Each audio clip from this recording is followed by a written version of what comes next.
Hello, wonders, and welcome back to the table.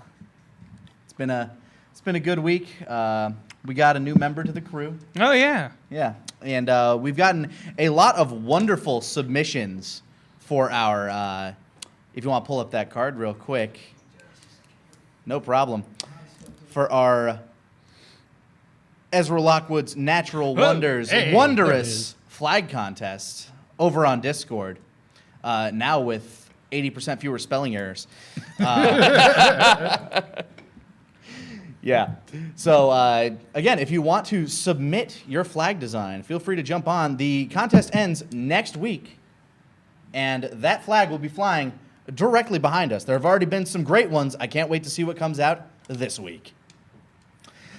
But beyond that, we also got some lovely gifts in the mail on Friday. Oh, yeah. Here, So many cool things. Let me lift this sucker up real quick.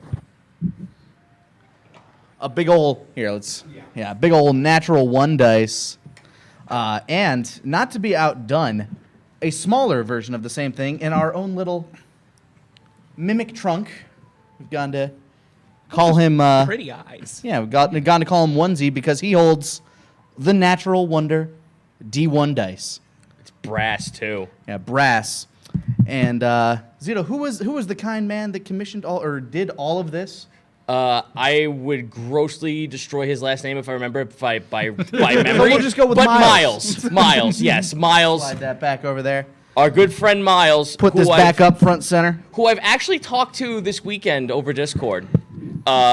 He came to me and said, well, first off, I want to do one thing. He told me he's apologizing to me because he commissioned Bracky to draw little chibi versions of all the NPCs on the ship to make them their own tokens. He's apologizing because he went to Bracky first and then he goes, I didn't know if you had artwork or anything, so I kind of went with Bracky at first, and I am sorry if it was that way. And this is before I got a word in edgewise, by the way. I didn't even get to fucking type a thing before he said all this. And then finally he goes, so as an apology, I want to make you something. You want an apology for making things. Yeah, as an apology for making things, I'm going to make you a fidget spinner. I'm like, okay, sure. No, give me a design so I can make the blades out of it.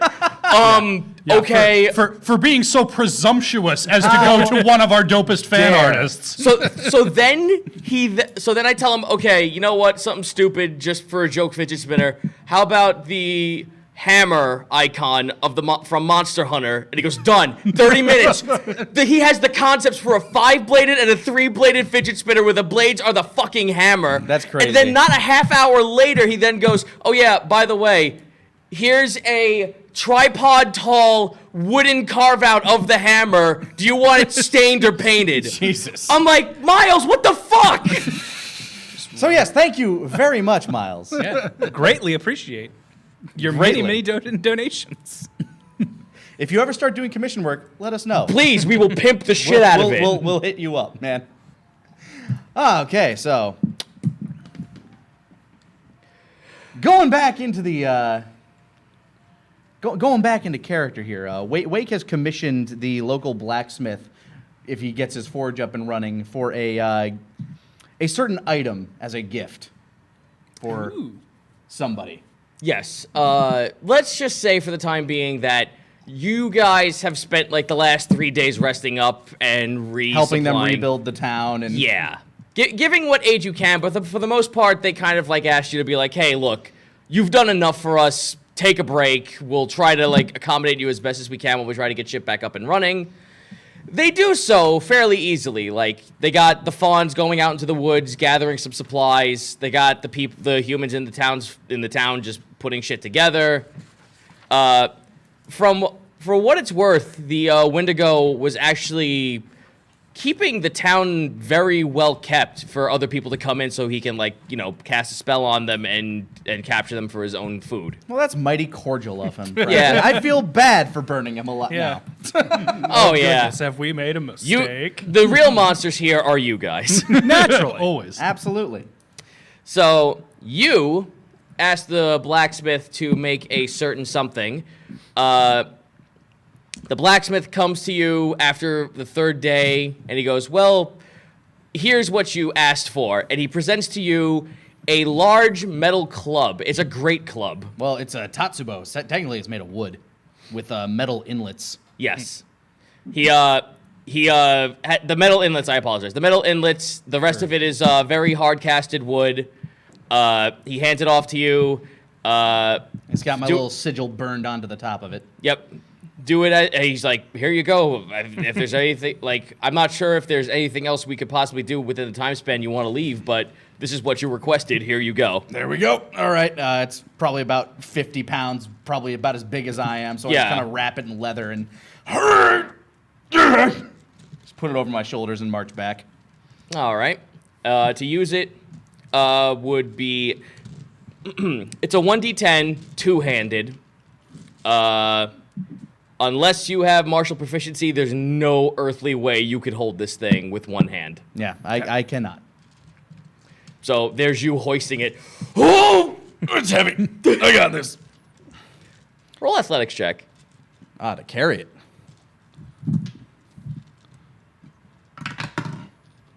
That is... I had a completely different thing up. Pretty sure it's +6. 21. 21. There's you, like, every, like, fifth or sixth step, you just go, whoa. Just keep my balance. Yeah, just trying to keep your balance as the huge weighted side is the side you're leaning down on. Yeah, trying to find a way to shift it over to balance it a little better. Yep. Ah, boy. Finally, I find Nedra and I say, "Here, a gift for all the work you've been putting in. Poof. This begins the second stage of our training. What do I do with this? You swing it. Not at me. Oh, Later, though. later. Yes. So yes, I've given Nedra an Oni bat, basically. As for you, what did you request? I wanted to see if, basically, I wanted to get an idea if they could make any sort of fancy, colorful flags, streamers, tents, just something to present shows with. And, you know, Well, colorful is what I'm aiming for mostly. while you didn't really have a design, like, to give them, Yet. Into that contest. But yeah.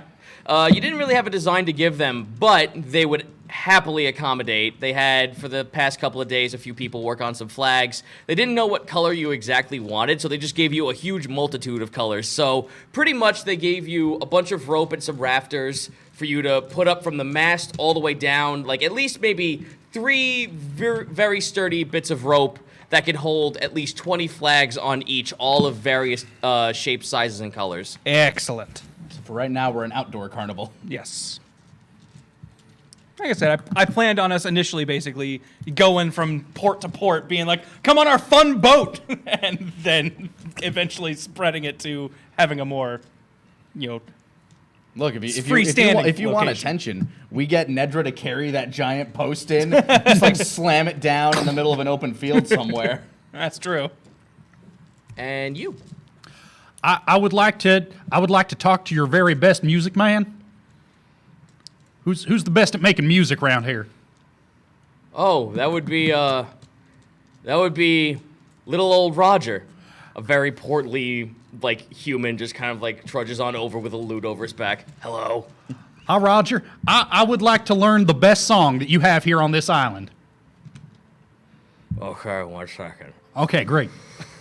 Pulls. You watch this stubby hand kind of like tries to reach for the lute on his back. Calliope's standing there. Oh, got it first try. All right. Voice of an Angel starts belting out a really, really nice tune. Something a lot of people who have been on the in maritime or any sort of sailor would actually hear the song quite often. And since I am unoriginal in actually making a song, I pulled one from real reference. Sure. He starts belting out a health for the company. Health for... The classic we all know and love. They all can't be drunk in sailor. Come on. Eloy wants to expand his repertoire as he travels. All right, yeah, Eloy will spend the time until we leave just learning this song inside and out. Oh, well, hold on a sec. We actually have one actual written song.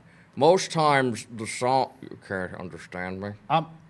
No, I'm just.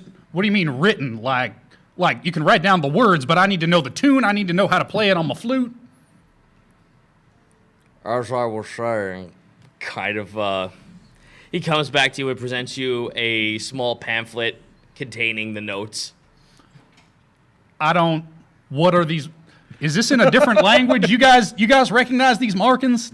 Oh, of course. This is I believe this is for blind people. It's the dots that you can read with your fingers. I was gonna say roll a knowledge, but This okay. doesn't seem very. You fucking you dug this hole. Now step in it. Actually, it would not make sense for me to not know about sheet music, considering how important entertainment seems to be to my life. So I am gonna roll for that. Or you could just be messing with Eloy. Disregard that's in that character, previous too. joke. No, we're gonna keep it. Just say you're sarcastic. I got a 3 in knowledge. Well, Okay, Maybe you you don't know actually- about sheet music. Okay, so it's 2:00 in the afternoon, and you are drunk as fuck 4, right now. I guess. Just day drinking with the fawns. No big deal. Hey. Wrong fawn. No. I think this is Braille, Eloy, and by the feels of it, not very well written Braille. No, that's. Do you have a version for people what can see? I got 11 on my. Thank God. Does that help? Thank God that does help. Okay. No, I think that's just the way they write music. You see these lines, that means like if they're above it, it means lower, or if it, above it, it means higher. Below means lower notes. They have little symbols at the top of them to indicate how quick they are, but I don't know what those mean. I mean, I hold the flute the same height no matter what I'm. Yeah, but you can make like higher sounds, right? You mean like? And then a lower one would be. Yeah, so like the higher note, yeah. I don't know, I never read it, but that's how it works. So now I think. just imagine like his eyes widen, cut to an amoeba spreading, cars going fast, a flower blooming. I need. You can write music! You can write on paper, and then I could. This changes everything. Can you teach me how to read this? Just, I mean, as much as you can before we have to leave. well, I'll tell you what. The only reason why we have this is that the bards over at the Bard College are the only ones who are given permission to actually write the music. And it just so happens that just over in Bolcard, there's actually is a Bard College. Wait, you have to go to school to write music? Guys, I will go to any school, anywhere, if I can learn this magical ability. All right, fair enough. I Then mean, when you if you ever go to Bolcard, look up the School of the Wandering Scripts. School of the Wandering Scripts. Do they? How do you get in? Do they just like let you in, or how does that work? You got to try out. I need to make a good impression. Well, you can go inside and probably just buy a couple of things here and there. You might find someone who'd be willing to teach you, but if you're really invested in the studies like I have been for the past 8 years of my life, sad weep. is it sad that I can tell exactly how this guy smells based on Got a flavor profile on this guy. If you spend enough time and investment, if you pay them enough after a certain amount of time inside the college, you can learn all sorts of things. I mean, it's magic regulated. The government gives them all kinds of stipends. I've turned it to Plinkett for a second. For a second. I got. How Yeah. much gold do I have? It's a lot, right? You have a lot of gold. Okay, I got a lot of gold. I don't think that's going to be a problem. Do you have a lot of time? I don't know. How much gold does time cost? A lot.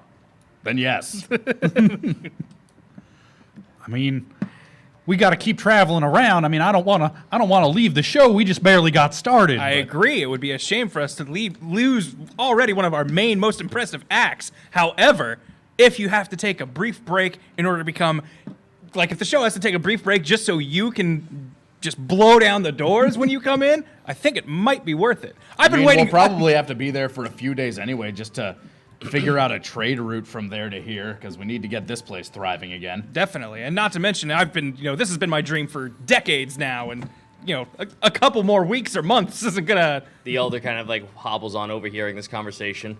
Are you actually going to help us get the town up again? Well, that's the idea. That's why we're taking your granddaughter. Oh, well, that's fantastic.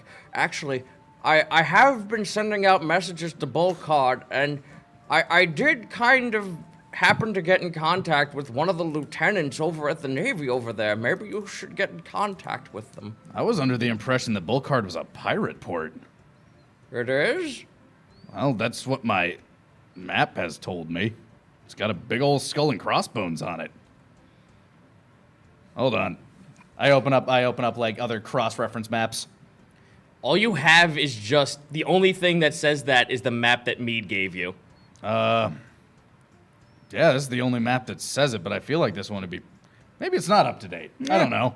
I guess we'll have to check. I mean, Mr. Mead seemed like he'd been settled down for a bit. Did it used to be a pirate town? Meat.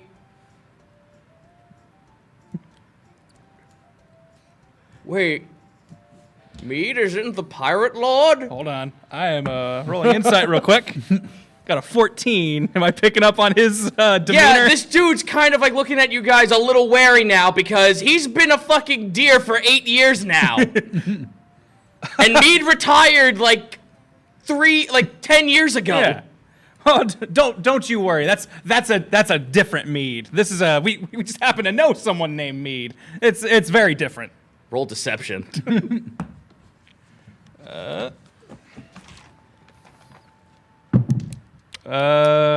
19.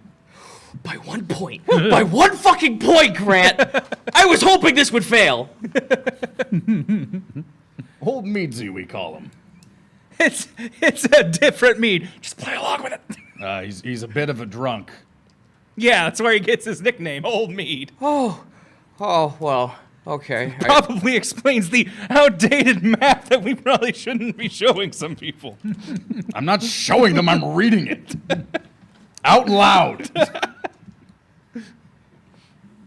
Oh, bless my soul. I was quite worried. You boys might be pirates. Perish the thought, old friend. Calliope looks at you.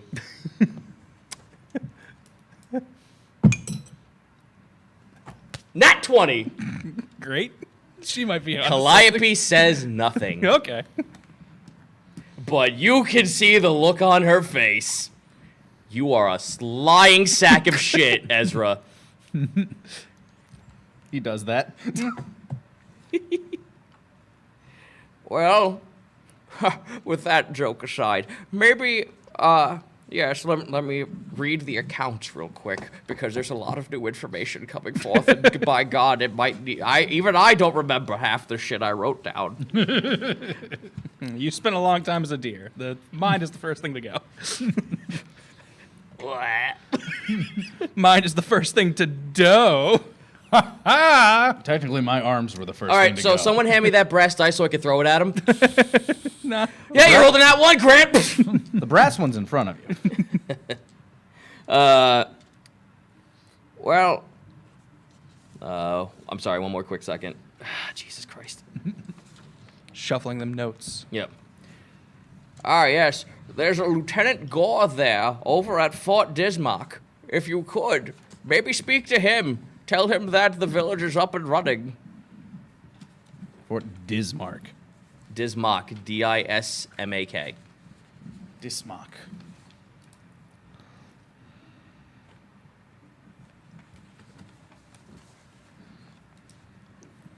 I'm sure we can find our way there. It's definitely one of the places we're heading to next. Calliope's there. I would certainly hope so. I Yeah. could use a good vacation. Oh, the places you'll see, the places you'll go. Might write a book about it one day. Oh, you actually don't know, do you? Don't know what. We're actually going to a very large vacation spot for the rich for Eberkal. Oh, Excellent. That sounds great. I wasn't made aware of that, but that sounds... Yeah, it's jovial lot. It's the biggest resort island for the entire place. Bulkard is just a giant place for the headquarters for the Fine Day Boardwalk Company. Oh, great! That's perfect. That's wonderful. We've been to one of their establishments in the past. Aren't they great? Yes. Oh, it was They're wonderful. It was a blast. I can't wait. There's so many things there. There's a spa. There's all sorts of carnival rides and games and They sold me these bagpipes. Did they? Oh, that's so good. Oh, that's right. They have an exporter there. They sell all kinds of animals and all kinds of trade. And oh yes, there's even a fight pit too. Oh, fight pit, Good. you say? We have quite. Oh, what? You see in the back as Nedra's like peeking over. Yup. May have met Nedra at one of those. Really? She worked there? In a manner of speaking. She was a competitor in their fight, in one of their fight Oh, pits. that's great. You could probably put her in too as a fighter. Probably. It's possible. We'd have to ask her, and we'll give her some I time. wonder- Why do you have to ask? You see her screaming in the background. You know, it's just one of those things that maybe you want to think about for a little bit. No, there is no thinking. Let's go. Nedra, She runs onto the ship. Oh God. practice your meditations. Sure would be a shame if she fell ill the day we went there. Oh, okay. Well, this is going to be fun. But a spa, you say? Sounds relaxing. That might be where I just hang out. Get to know the locals. Let me roll something for her real quick to see if she remembers it. No, nat 1. She's been on this island for so long she can't remember it. Natural wonders. Woo! Plus she was only like 5 years old. Okay. Natural Fine Day Boardwalk Company headquarters. I just kind of mutter under breath. That explains the skull and crossbones. Just a bit. Yep. Oh yes, they're all there, and even the Cowles royal family usually ports there too, with a lot of trade. How do you spell that name? Kal, like Eber Kal, Okay. just Kal. You remember Mead speaking to you about the fact that the Cowles kind of like run around this like part of the map. Seeing them is nothing uncommon. They're mostly there for trade, but you've seldom heard any information about the royal family themselves. Merchant people. Well, this will be a very interesting stop on our tour. Something tells me they would not appreciate a second carnival. Look, here's the thing. We don't want to be a competition. However, it does, that... Oh, well, like, you see Calliope, like, fold her arms and look over at you guys. Well, I kind of assumed you flied under their flag. No. Nope, not We have some creative differences. They're a little too corporate. Lots of politics. You don't want to get into it. It's a whole thing. been working on figuring out our own flag, really. Might have something for that next week or so.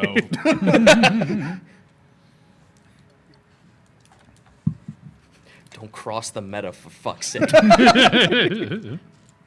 All right. Well, with that in mind, pretty much Calliope's going to leave you guys alone on that matter. She obviously has struck a chord, and, oh, she's got a mischievous grin to her on that. And we're all going, oh, no. We are fucked. So where are you guys going to go now? Well, You're kind of all together. Everyone on the ship who's not on the ship prepping to leave. Everyone else is kind of at the toad in the hole right now, just getting ready to just take one last drink or whatever before you leave. well, first mate Wake, we got some intel on where we're headed next, and Yup. seems like treading lightly would maybe be in our best interest. So, what's something we can do that might not gather a ton of attention nearby that we could stop? I'll be honest, Ezra. It depends on how many people they have under their employ. I say with quotation marks. Well, based on what Calliope and what the Elder has told you, the Navy, the Fine Day Boardwalk Company, and the Calls are all there. So it's going to be a big ol' who's who of important people. Yep. And some of those who's want to kill us, probably. Or at least... They wouldn't do it on the island, maybe. Or at least want to have very strong words. Hey, Eloy, roll a perception check. All right. Nat 20. Nice. Ziaka's off in the corner, and she's looking down at something that almost seems like candlelight, but candlelight isn't purple. Hey, what you got there? She's holding up her little snake-like compass. She holds it to you. It's close. The heart is nearby. How near? Like on this island? On a different island? I've looked into this for quite some time. Our next destination should be Bullcard, was it called? Yeah. Ah. Then that's where the heart is. Well, convenient. Yeah, that's a place we can make a stop at, I think. And how interesting that the Fine Day Boardwalk Company, which happened to be around the heart, happens to be where the heart might be. Scrung just is sitting there with a cigarette. Y'all got roosed. Fucking idiots. To be fair, I did kind of punch them in the face on the way out. Didn't really have a lot of time to talk about that one. Yeah, I can see how that's really hard. With you, not punching things and everything. I thought we were cool. That still doesn't mean I can't give you shit. That's fair. Get it? He's never cool. That's the problem. I think this is as cool as Scrung gets. That's fair. All right, Scrungball. Guess what? I got a job for you when we get there. Oh, really? Yes. What's this job? I need you to figure out what the fuck's going on with that heart. I need you to get deep undercover.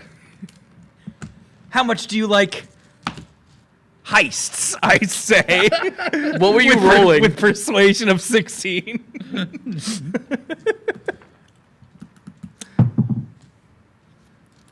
I like heists. This could be the job of a lifetime, Scrung. Oh, that's good. I'm scared of heists.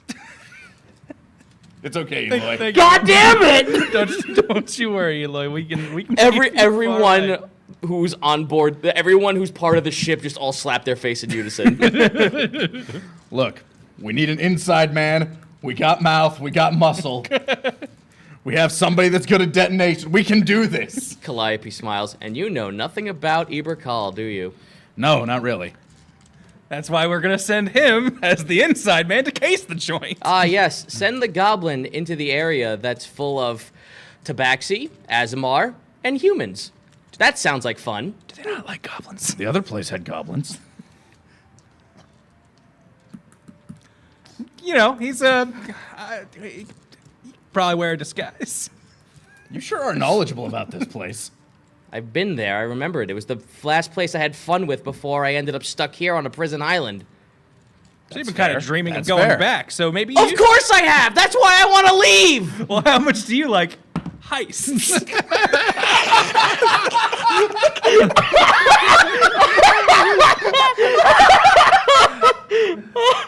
With a 22 in persuasion. Oh, my head. We'll have a real Ocean's 11 up here on the open ocean. She beats you. Fuck! I was feeling pretty good about that roll. No, I'm not a criminal. Okay. First of all, criminal's just a label, young lady. Not one I like about. Not one I really appreciate. Look, we might have some information about this Fine Day Boardwalk Company that you might find interesting, but nothing that we'd want to say out here in the open.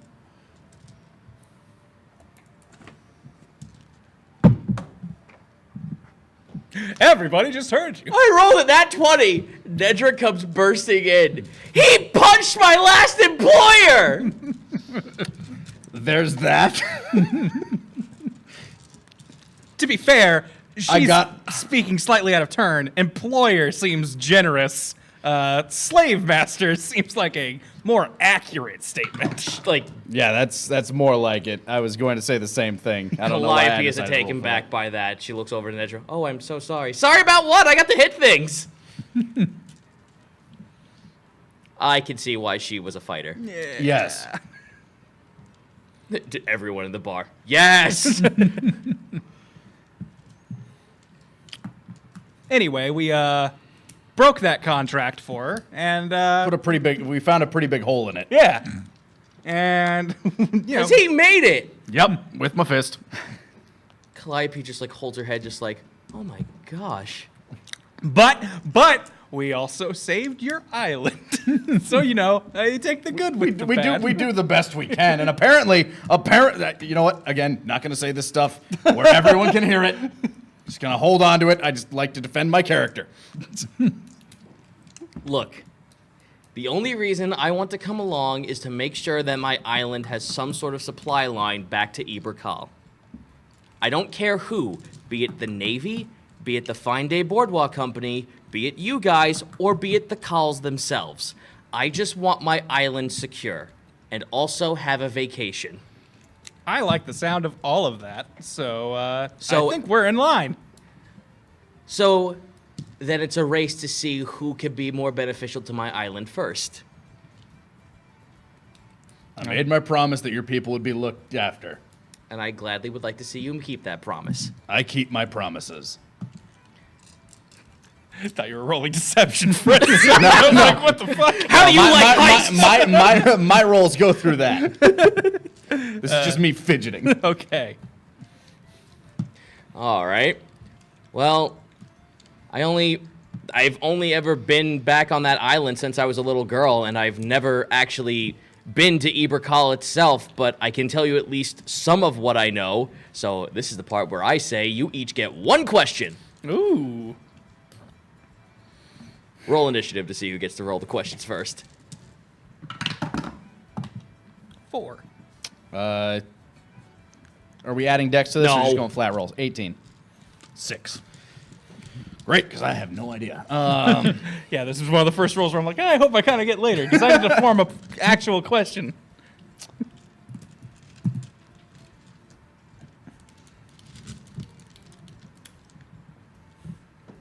Keep you on your toes, motherfucker. Yes, but it just keeping me on my toes and like, oh man, you're about to get hit by a boulder, Ed. Ask me a question now. You have no idea where or what this boulder will be. You get one question. I will about it. reserve my question for later. Very well. Well played. Yes. I literally have no idea like what we're... You're pretty much gathering intel or information out of Calliope as much as you can about what you're about to get yourself into. That said, she's also been stuck on an island, surrounded by So you're deer, pretty much deer and a demon You're, monster. you're asking her questions to recollect from what she last Yeah. knew. Yeah, she was last there when she was 11 or something. Yeah. Well, if you're withholding your question, I think Eloy would be next. Did you have anything you wanted to ask? I feel like everything that we're going to get, like we're going to learn there. We're kind of like an on-the-cuff kind of crew. I don't think Eloy even has enough context to ask the right questions. That's also He'd fair. probably ask about the Bard College, Yeah. if anything. If you Yeah, guys don't- actually- if you guys really don't have that much questions, then I'll just keep it going. No. Actually, yes. Like so the Bard College though. That's pretty much like my. I mean, I'm with you guys. Whatever you want to do is fine. That's my personal stake here. Is there anybody I should be extra careful not to piss off? Because boy, I do that without even trying. You know, so that I stay in good graces with the Bard College over there. Do you know anything about the College of Whispers?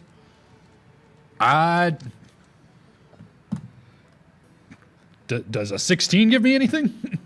The College of Whispers are the black sheep of any bard college. If you are part of the College of Whispers, you are pretty much saying that you are like the most shifty, assassin-y kind of like, you like your performance, your knowledge, everything macabre. You are the darkest of dark. You are the fucking grungiest of grunge, and every other bard college hates the shit out of you. Gothic bards. Yeah, she was going through that stage at age 11. I mean, I heard some stories. They don't sound like. I mean, I don't know. I don't know them personal, but I like happy songs. Then you're gonna be fine. Just don't do anything that has to do with the College of Whispers. Okay, easy. Calliope, you seem like a very smart and resourcul girl. And you seem like someone who's trying to sell me a boat. Oh, well, I'm not. Our boat's fine, and I want to keep it. But what I am just going to go ahead and ask as I stall to continue thinking of a question that would be adequate for the scenario. You don't have to if you don't. We could just move on. No, right. I go ahead and ask. When you were there, did you see who was like in charge? Who was there any sort of like ringleader or person like the last time you went to the? Last I heard, there was the person who runs the entire facility. I'm not sure if he's still there anymore. I haven't been back in so long. But last I remember, Jovial Lot was run by a Mr. Lot. Mr. Lot. All right. I just want to get an idea. Does that sound familiar? Does a 9 make it sound familiar? Sounds like a pirate lord me told you about. Yeah. Yep. Yeah, that's the one that really probably doesn't like me. Okay. Or us. Well, Ezra barely remembers that. so he's gonna be like, all right, Mr. Lot. I'll make a mental note of that. The only thing I do remember is that he's a tabaxi. I mean, most of his crew are nothing but those. Oh, okay. A tabaxi man. You can't miss him.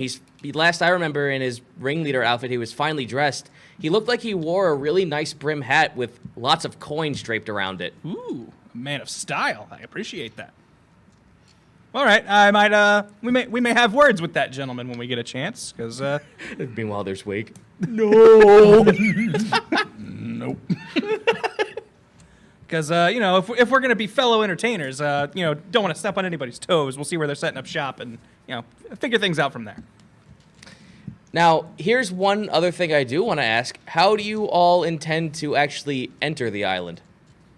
I assume there's a port of some sort. Well, yes, there's a port, but this island is a resort for the moderate to rich of Eberkal. This is where all the noblemen go to have vacations. If it's money they want, I think you'll find that we're at the very least moderate.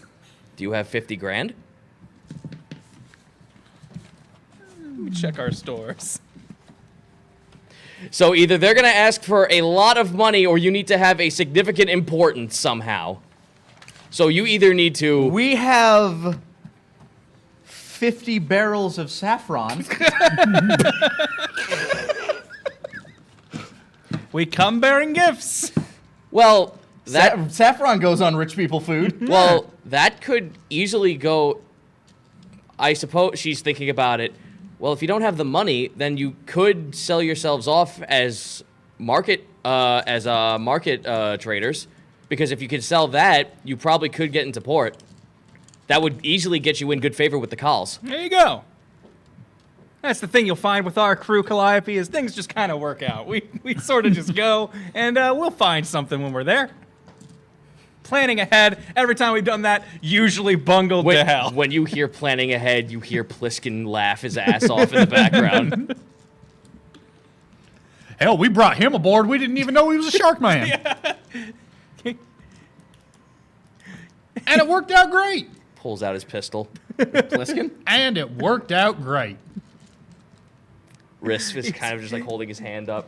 Easy, like, not everybody needs to know about that.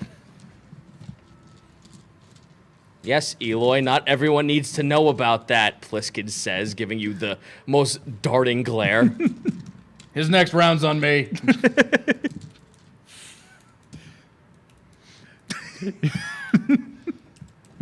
Hold on. This is not Eloy's strong suit. But he rolled well with a 14 deception. Yeah, he's a pool shark. He'll kick your ass at pool. Ooh.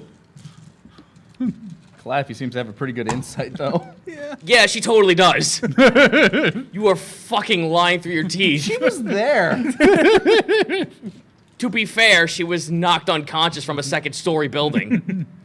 Yeah, she probably doesn't Not have for long. solid recollection of the evening. She just shakes her head. Whatever.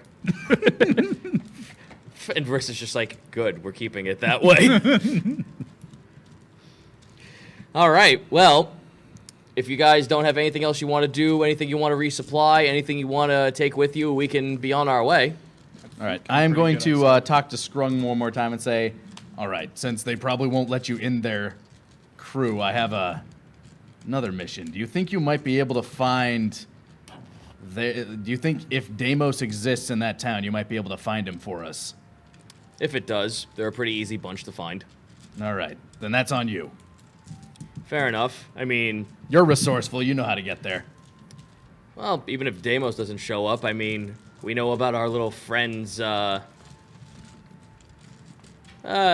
operations at the Fine Day Boardwalk Company. Maybe I can see if I can get a lead on that. Yeah. Anything you can pull up would be great while we're making the introductions. Grand an hour.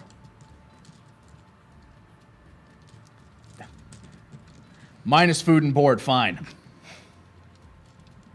Roll perception. I mean, persuasion. Modified 20. Oh wait, no, never mind. I don't add anything. I got a 19. Yeah. He's just like, okay. I'm a shrewd negotiator. So far, all of my negotiations have gone pretty well. Yeah. Aside from the punch. Except from, the guy you punched in the face. To be fair, that still went very well. The results ended up the way you wanted them. Yep. All right, well, if that's it, we will take our leave to the high seas. Everyone's getting prepped and ready to go. Calliope pretty much is telling her grandfather and the rest of her people, like, look, we'll be fine. I'm going to at least explain this to Lieutenant Gore about what our situation is, and if there's anyone who can help us, I bet it'll be him, especially if the Navy has anything to do with magic. They'll understand our plight. I guess that's fair. Yep. My understanding is they have everything to do with magic. Yep. And she talks to her grandfather. You get a name, actually, of what the Navy's entire fleet is called. The Ledgermain. The Ledgermain. So if anyone speaks of the Ledgermain, they're speaking of the Navy. Okay. And with that, she gives her grandfather a hug. They say some tender things in Fawn real quick before she heads off onto the ship. Everyone kind of waves you off, celebrates. Hey, hip, hip, hurrah. Thank you for saving us, blah, blah, blah. Get the fuck out of here. We'll be back! Damn it! I go ahead. Liked us. They do. I'm being a shit. I go ahead and start showing Calliope around the ship. I make a special note to point out the sign-up sheet for the talent show. I bashfully stand by as well. Which is, still a thing that I want to have happen. I go, if you happen to have any talents, we would be happy to see what you can do. I mean, I I'm understand not staying on here, though. that's fine. It's still the fun of a talent show. Like, the initial plan for this was for me to have an idea of what people could do for our, ongoing show, but obviously you can also just have fun and sign up. I mean, my grandfather at least taught me how to commune with nature and to be resourceful with it. Yeah, I've seen you do some neat things, so, My mom taught me a few of those things when I was a kid, I say. look, you guys have so much in common already. Elder Jeb tried to teach me all sorts of stuff. So then why is your name not on this list? Yeah, Wake, why isn't your name on the list? I don't know what to do.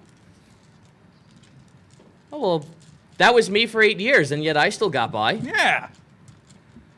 Maybe you two can work together and figure out a co-op talent, and, maybe that can branch into something, I say with persuasion of 25. What do you roll to Insight. counter that? Insight? It's wisdom. Good luck. You beat me. Calliope failed the fuck out of this roll. I mean, maybe. There you go. You guys can work together, figure something out. I trust in you guys. You're both talented nature folk. I don't mind if she, grabs you by the hand. If you can at least show me... Nope, shut up. I'm not finished yet. Okay. Grabs you by the hand and asks you, well, if you can at least show me what you actually are capable of, I could try and work something out with that. All right, I'm going to roll to see if I can stammer out proper English. Nope. I start getting really warm. Like literally, that is what I am doing. I'm using my elemental attunement to warm my body to levels that are. Oh, jeez. I whisper to Ezra, would this be a good time to bring up how good he is at the harp, or would that be another Pliskin is a shark man secret I shouldn't be saying? I think you can mention it. I think it's fine. And then finally my body just gives off a bunch of steam. There's an ability. Yeah, look at that. He's already doing crazy stuff I've never seen him do before. I use like a small gust of wind to blow away the steam. That could be used fairly well. Why didn't you say that? Actions speak. Wait, hold on. Louder speak Yeah. action words. No, I got good this time. Actions speak louder than words. I play it off coolly with a Never mind, he's with got an this. with an 18 in my charisma check, whatever that is.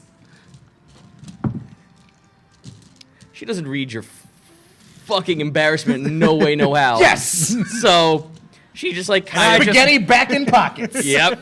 And I just hands on my hips, and he didn't want to sign up for the talent show. Well, that's fine. Could you at least? I suppose. I guess I should at least find a place to stay for the time while I'm on the ship. Yeah, of course. I can sleep on deck. You can stay in my lot if you want. Nonsense.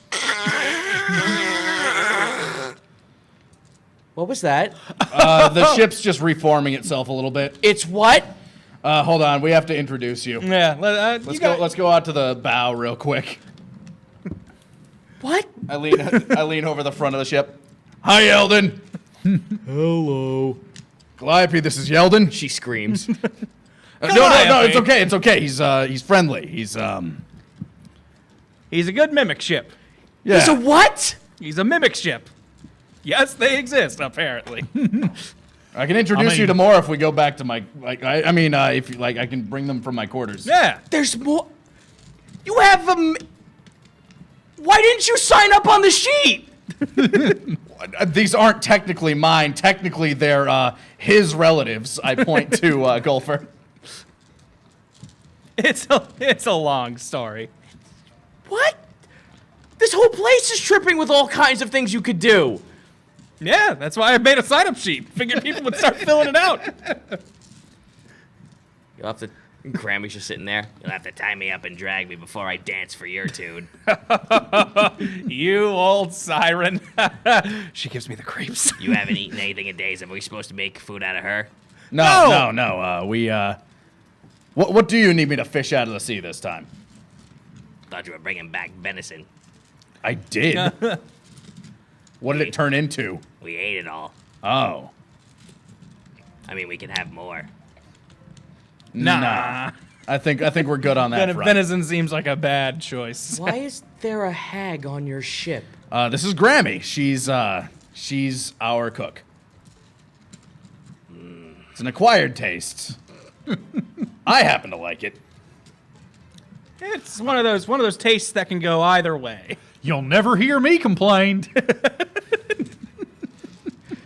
You see, Pliskin kind of just walks by. Yeah, we kind of asked her this morning what she was making for breakfast, and when she said she was making hearts, we asked her artichoke, and she didn't know what an artichoke was. Also, fun trivia. I think she's technically married to these two.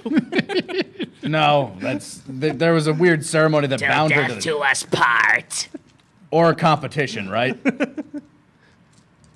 I suppose. Yeah. See, it's a weird thing. I don't know. Till death do us part, though. Yeah. Otherwise, yes. She's part of the crew. She's part of the family. Yeah, more or less.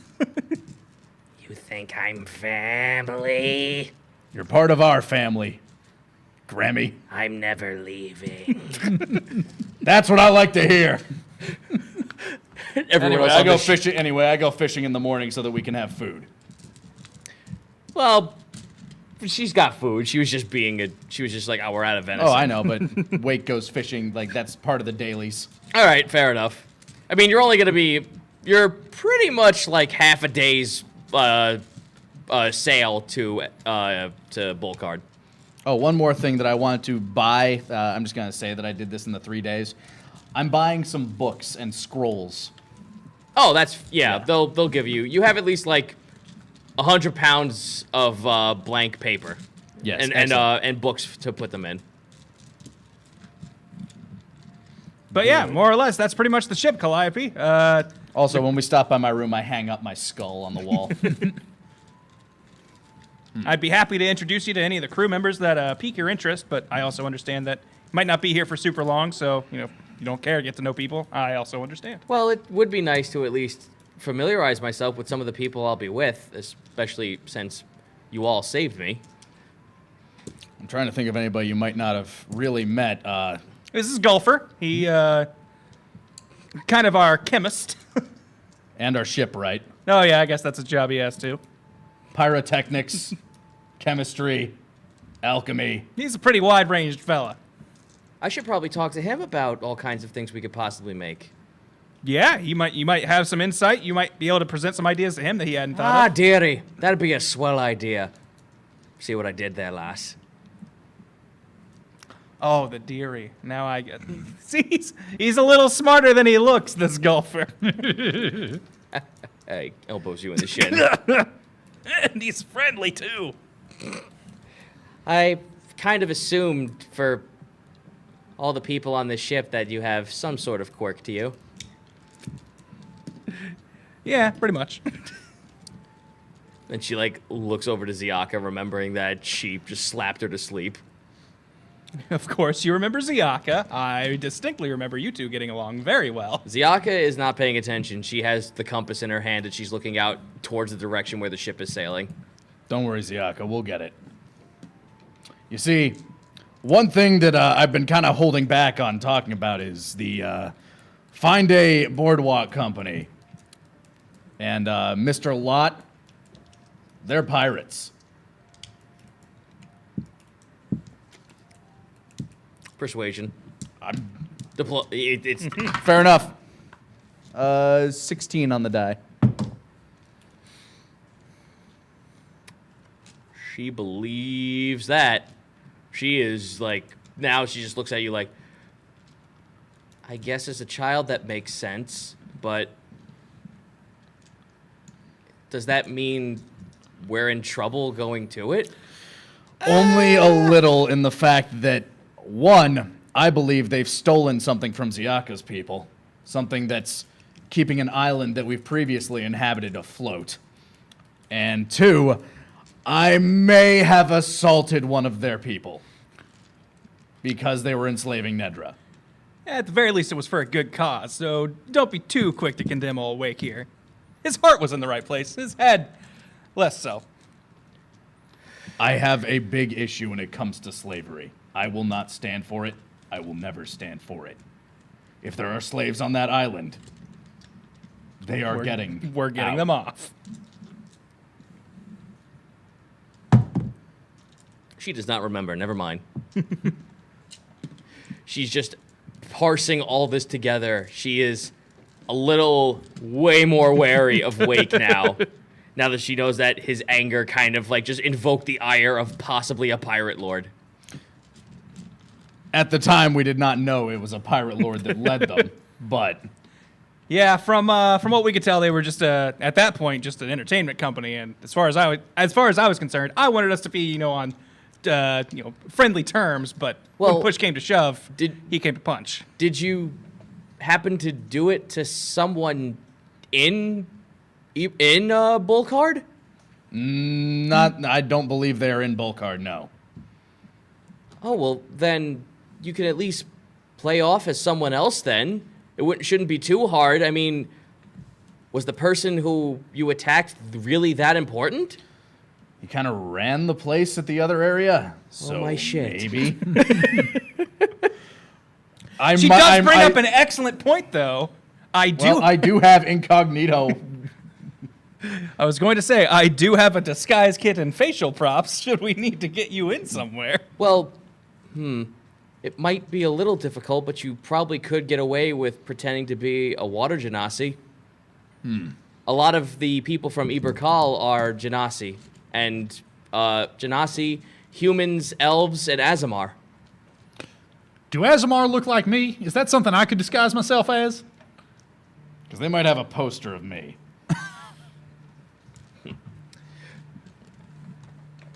I've never seen an Azamar look like you. They look like humans, but with the depictions of... They have, like, the last I remember as a child... Oh, yeah, she remembers. I remember a lot of them had very big, beautiful wings, almost multiple pairs of them, and parts of their body were tongues of fire. Okay, so it sounds like asinine, but it's not a whole lot like asinine. Yeah, I think it's a little different. I rolled Nuts. a 2 on my knowledge check. In real world, I know what an Azamar is. I just wanted to see if Wake would know. No. Yeah. Nah, he's got no fucking clue what an Azamar is. Not a clue. For all you know is that they look like humans, have And they wings, have wings. and parts of them are on fire. That sounds painful. Well, Wait a minute. Like, kind of like Nedra? She does fire. Oh, no, you... Wait a minute. She, like, looks over at her and starts thinking to herself. None of you... Do any of you follow Selima? I do! Riss holds his would hand know. up. I know all about that! He just, like, just runs on up, like, it's me! Risk is friends with all the gods. He's our theologian. I know all about it. I know she's the, goddess of summer and fire. Oh, wait a minute. Are all the Azamar of Selima? Yes, I believe that's right. Oh, well then she'll be fine. As long as we don't talk about Brooklina to any of the people on this island, I'm sure we'll be fine. All That's right. the complete, that's the complete polar opposite. You know how not much a word that will leave my mouth. you know how much I love to talk about Brooklina, but I'll try and keep it in check while we're on the island. Grammy, wasn't broccolina yesterday's secret ingredient? Secret ingredient. Thanks. God damn it, Ben, you gotta just fucking shit in my fucking lexicon cereal every time, don't you? Broccolina is like what we had, but it's smaller. Greener.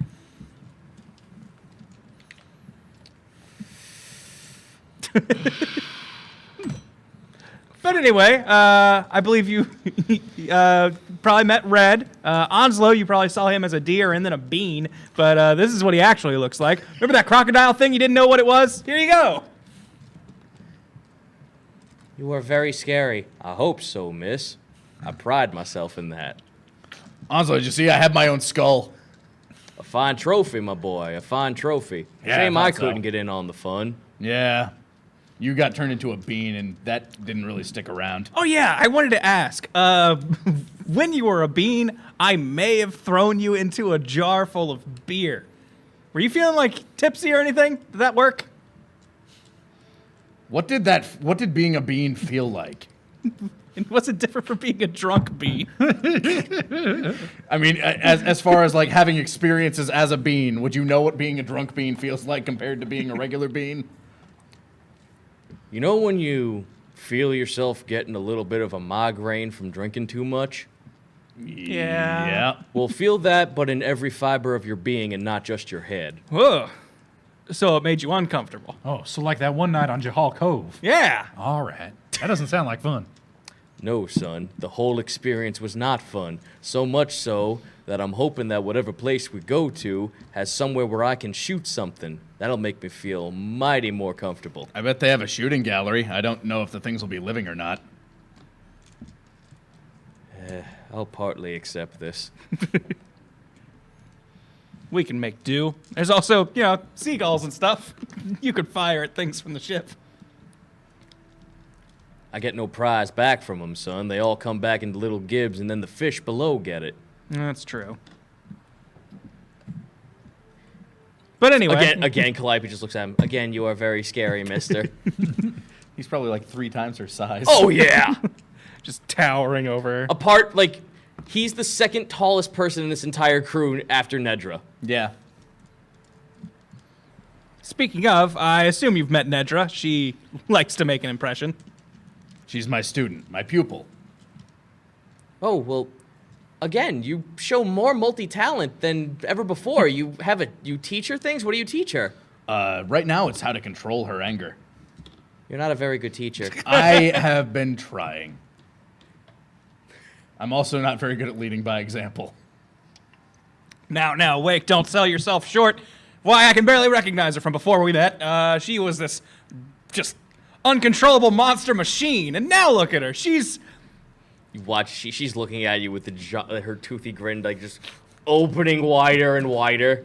Just look at that jovial smile. And look, she isn't rushing over to crush me. That's probably what she would have done when we first met. She's like you could just see like there's unbridled, just like schizophrenic energy all balled up inside of her. And she's like, Nedra, do you need a hug? Because Wake's right here. And he just, we've had a long day. not him. Points to Calliope. Oh, Nedra, I don't think she's ready.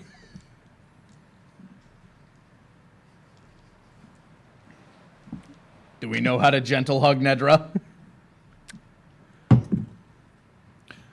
I know how to gentle hug Nedra. What I'm worried about is, does Nedra know how to gentle hug me? Yes. Okay. Oh. Do I All right. roll anything to... What do you want to roll? I don't know. Is she saying yes? Or I is don't she- know. You don't know. And the best way to know when you don't know is to roll for it with insight. Okay, well, I was wondering if that was her saying, yes, she knows how to gentle hug, or you saying, yes, she gives Calliope a gentle hug. Oh no, that was her Okay. replying to you. Insights is a 14. Also gonna roll insight just to... Oh, no, yours is better than mine. She's lying. Nedra, what have we talked about? Don't lie to me. Oh, I'll take the bat back. no. Yes. And tomorrow we'll learn how to start using it. But we're also going to be learning something else. Exciting. What's that? I'm going to teach you how to read, Nedra. Oh boy! Yeah, it's going to be great. Just like when my master taught me how to read. I stare off into the distance. We don't talk about his master. Scrung is sitting there looking at you. Really should get him to shut up a lot. Oh, speaking of, Scrung. Have you met Scrung, Calliope? He's Nice to meet you, kid. he's a character. He holds his hand out to shake her hand, and she grabs it and does it as well. He's not being a jerkwad with Calliope. Yeah. That's, You can see the tonal difference when he's speaking to Calliope. I'm gonna roll insight just to see if I can look into this a bit. 19. You could read him like a book. He's genuinely being nice to Calliope. being- gentleman? I am rolling perception to see if he's pickpocketing her. I got a 22. Nah, he's not doing anything mischievous. right. He's just being a nice guy Okay, right now. cool. I like how Scrung being nice gets all of us. It's like, I don't Wait know a about minute. this. You know what? And I wouldn't have it any other way. I don't think she has anything on her to really steal, Yeah. but Scrung is the type. Anyway, Scrung seems to be having an odd day. Normally he's a bit more exciting. Go fuck your mother. Yeah, that's closer. He looks to you, but then looks over to Calliope. I apologize. He must just have a soft spot for dear girls. I don't know what it is, but count yourself lucky. She's a kid, you idiot. Children are innocent. She's as old as me. Yeah, you're not innocent. Fair enough. Am I innocent? Yes. No, you're Yes. just stupid. Scrung. That is no way to talk to your crewmate. He has reason. Yeah, Eloy just shuts up. He bows out of this conversation at this point. He still feels real bad. Oh no, and he knows. Yep. And we've also got Pliskin and Red. I'm trying to think of anyone else that you haven't met. No, that's pretty much everyone. think If that's you everybody. remembered Pliskin, you remembered everyone. Yeah. Fair point. Although at this point, now that he's all Jossum and stuff, it's kind of easier to yeah, remember. he's becoming more interesting.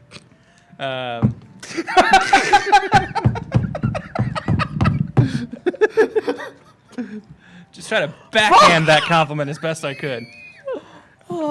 Your curse is the most interesting thing about you, sir. Sure would be a shame if we cured that. You'd lose the thing I remember about you. You're free, Pliskin. Go on, run home.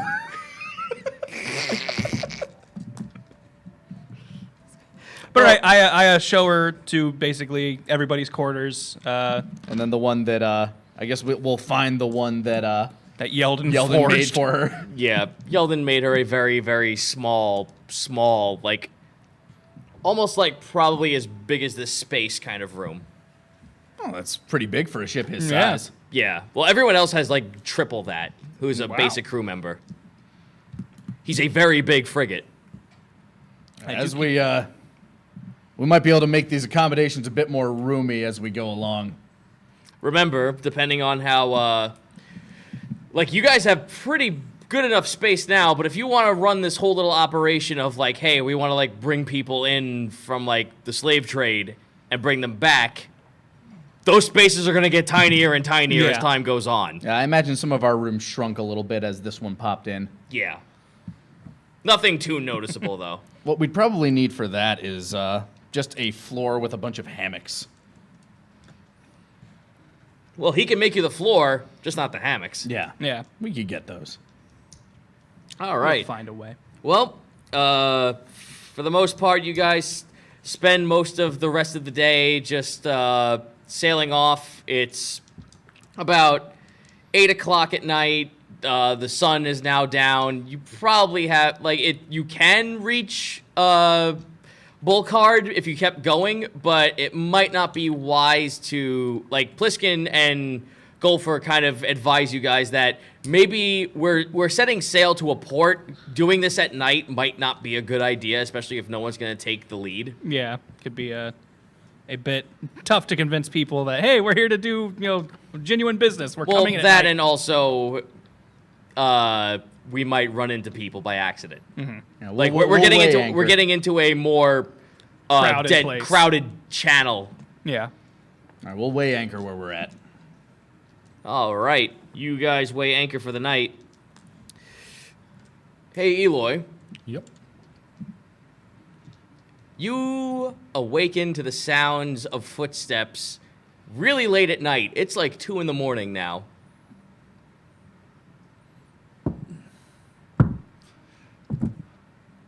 What? Can I tell if it's Can I tell how far away it is? It's walking like past your door. I'll pop open the door, see who's up. Not anyone you remember. This is a cloaked figure with a very tall brim black hat walking further into the galley. Hello, can I help you? He doesn't answer, he just keeps walking.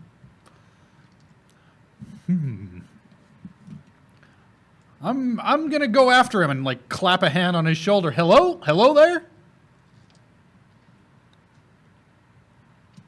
He doesn't turn around, but you do grab onto his shoulder.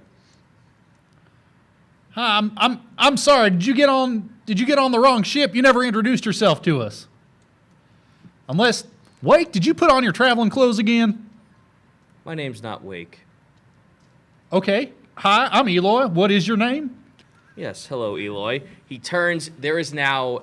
Hold on a quick hot second here. He doesn't turn to you yet. He just goes, Confictora. He turns to look at you. You are now face to face with what looks like a black and white tuxedo colored tabaxi.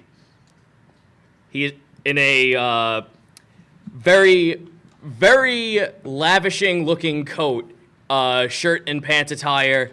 This man looks like just suave as all fucking get out. He turns to look at you and kind of like gives a small bow. Renero Confictora. Hi, nice to meet you. Also, how'd you get here?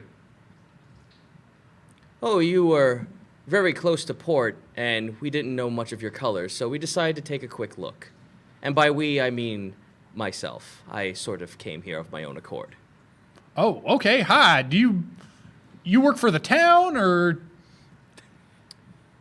In a matter of speaking, yes. All right. I don't quite. Would you like to meet the captain? No, not quite yet. You haven't made it to port fully. I just like to gauge your little band. You see, you have very colorful flags about you. Oh yeah, we got these over at Venom Island. Venom Island, you say? Yeah. Everyone there was deer, but we helped them not to be, and they gave us all these.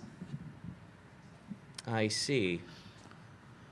So, here's the thing. I'm still wrapping my head around all this myself.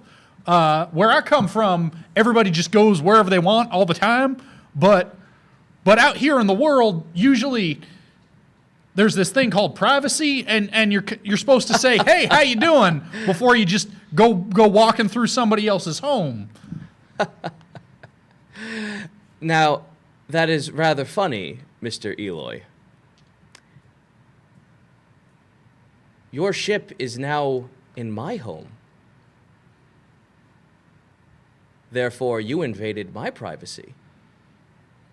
And by that, I mean you invaded the Fine Day Boardwalk Company's privacy.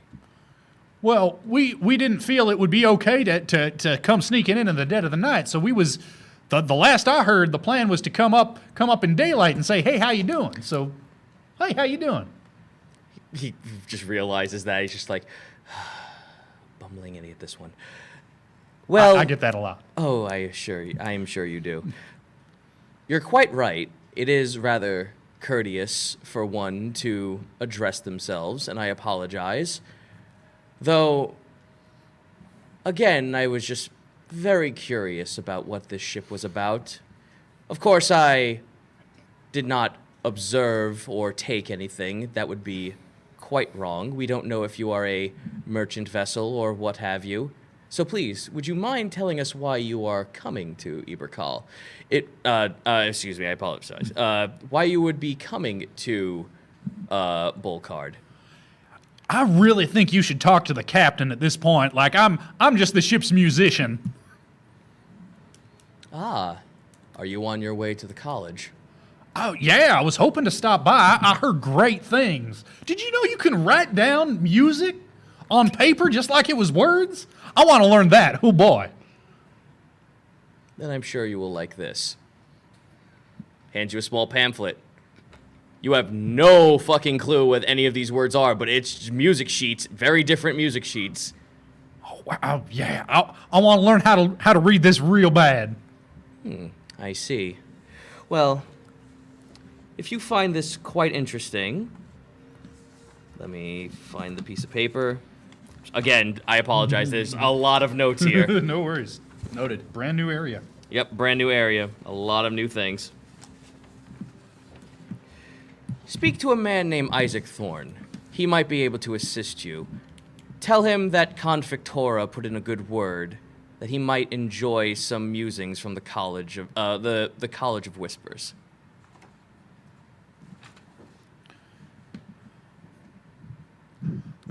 Once again, Eloy not the best with deception. He is going to attempt to just let that pass.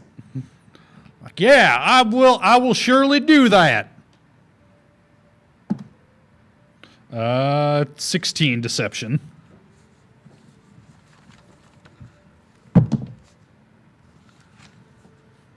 Oh, do you doubt the college as well?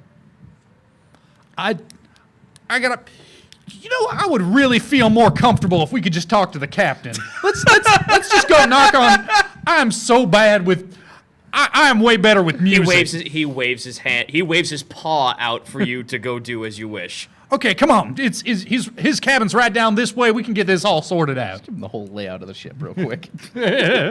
So I lead him over to Ezra's door, and I knock on the door. Yeah. Hey, Captain Ezra, we got a guy here. Says he's from. You should probably talk to him. What are you? You open the door. Yes. You open the door in your jammies, all with like the nightcap over your Yeah. face, just like half awake. There's Eloy. Scaffy's just on my head, scratching my head Yeah. for me. What's going on? Well, this is Mr. Convictora, and he was just kind of walking around the halls, and he said we're not that this is his home, and I don't know. I'm right rattled about the whole thing. There's no one there. I was gonna say, still very tired. I look over. There's no one there. Do I see no one there either? Nope, he's gone. Okay, he was here just a second ago. Are you sure, Eloy? I'm pretty sure I had a whole conversation with him. I'm gonna roll insight and see if Eloy's just like being stupid or if I think he's like really seen something. All right, roll perception real quick. Okay. Modified 20. He's holding a pamphlet. Where'd you get this? Oh yeah, he gave me this too. It's all that written down music. He said to go talk to the Bard's College, but he said to give him his name, and he said, I sort of look around, not sure if he's hiding in the shadows somewhere. He said he's from the College of Whisperers, and Calliope said that the Bard's College didn't like them nohow. Huh. I just keep kind of looking around because now that I've got this pamphlet, I do realize that someone, in fact, had to have been here. So I go ahead and rush up on deck, just trying to see if I can see a boat nearby, if there's someone sailing away or trying to get out. Through the veil of darkness, you can't really see anything. I have dark vision. I can see 60 Up to, feet. like 60 feet. Well, 60 feet, yeah, but through the veil of darkness going out into the ocean, you can see land. Okay. You see the landmass, and off in the distance, you can also see what looks like mountainous, almost desertous area. Okay. And that looks more towards if you wanted to go to Eberkal. Okay. Over here, it's like there's part desert, but there is like meadow in it as well, so like there's some greenery here. Who's on night watch? There's a... I think everyone was asleep, apparently. Nah, everyone went to sleep. Damn. Everyone was asleep because it was like, oh, we're near land. We might, this might slow down a little bit. And it's Right. not like anyone's coming to, like, destroy the ship or whatnot. Although that would be the perfect time to come and destroy the ship. 99% of accidents happen next to home. Anyway. You don't see any ships. You do see some ferry light off in the distance, but that's too far away for anyone to come on board and just Yeah. escape.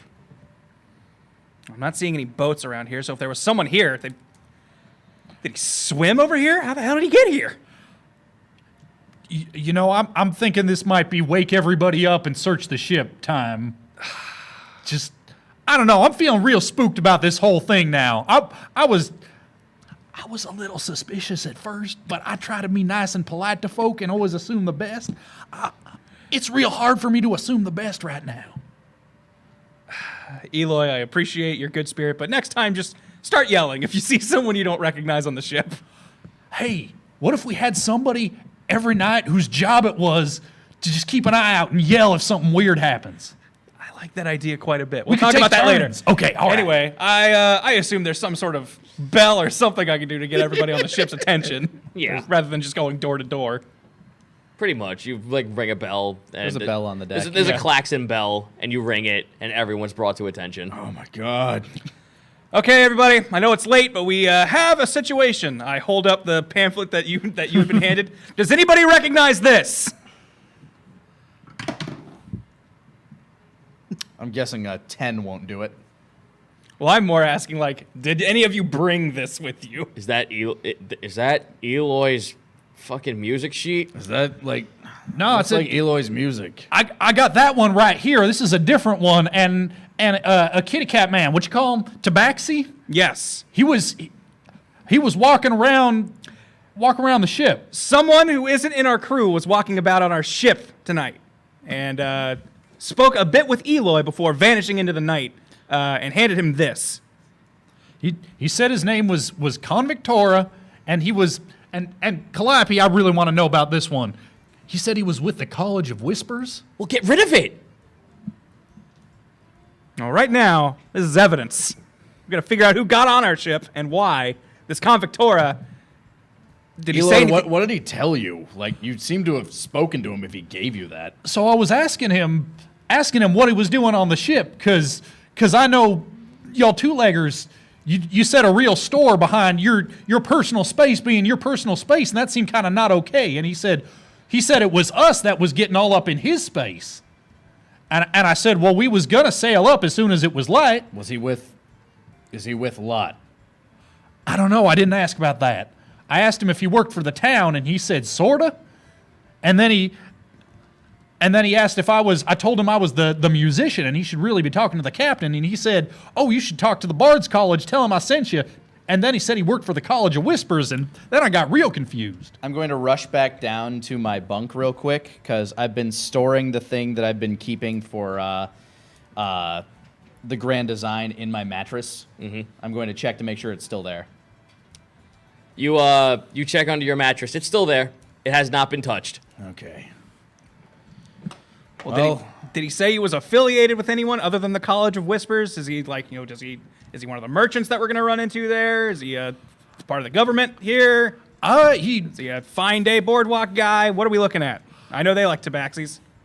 Yeah, he seemed real interested in whether we was merchants, but he didn't say nothing about himself, except that if I went to the Bard's College, tell him that Convictora from the College of Whispers send their regards. Well, yeah. If what Calliope says is true about the college, you can leave that part out. Did he? So he was just a big cat man. We have anything else? Black and white. Black and white cat man? Yeah, had a big old cloak with a hood, so I couldn't see what he was till he turned around. Okay. But yeah, black and white cat man. Not a hood. He was wearing a red brim hat. Oh, that's right. So you said, yeah, with a big old wide brim hat. At first, I thought it was the way Wake was dressed the first time we saw him, but he had the hat and yeah, seemed bundled up real good until I got close. Sounds like a fashionable hat. Probably an entertainer. I am starting to lean on this fine day boardwalk guy. He did seem real fancy like.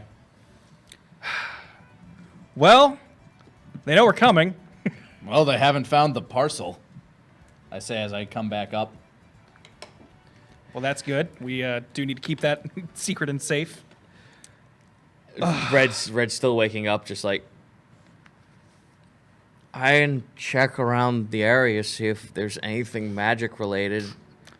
Yeah, I'd appreciate that actually. See if someone's put a hex on our ship and can Everyone come to and fro. roll investigation. 14. One of the classics. It's on a nat 20 on a corner and then falls over 3. Also 14. You guys aren't really finding much of anything. Like, nothing's been disturbed. Literally, this dude, like, probably just ghosted his way into the ship. You feel like this is just, like, some spirit that gave you this and then just vanished into thin air. Red comes back, though, with a small, like, hand-sized glass marble. What is this? A scrying orb. Okay. I stay away from it. I found this on the galley. Oh, it's not yours? No. Well, that's terrific. Does that mean they're looking through that? It's not active now. I made sure that nothing was coming through. Okay. And based on what I was playing with this, I can't find out who's on the other side either. So with one of these, they can just basically look through it and see and hear what's going on the other side? Is that how this works? I can only ponder this as a hypothesis, but what I imagine is that this tabaxi man that Eloy spoke of illusioned himself onto the ship to get a better look at what's going on around here. Then how did he give him a physical Yeah, pamphlet? that's what I was going to ask. Where'd the pamphlet come from? Even I don't know how that works. Huh. Okay, so we're dealing with some people who, at the very least, have a pretty good grip on magic or trickery. Terrific. Ziaka, like, puts her hand up. Mage hand? Maybe. Through the orb?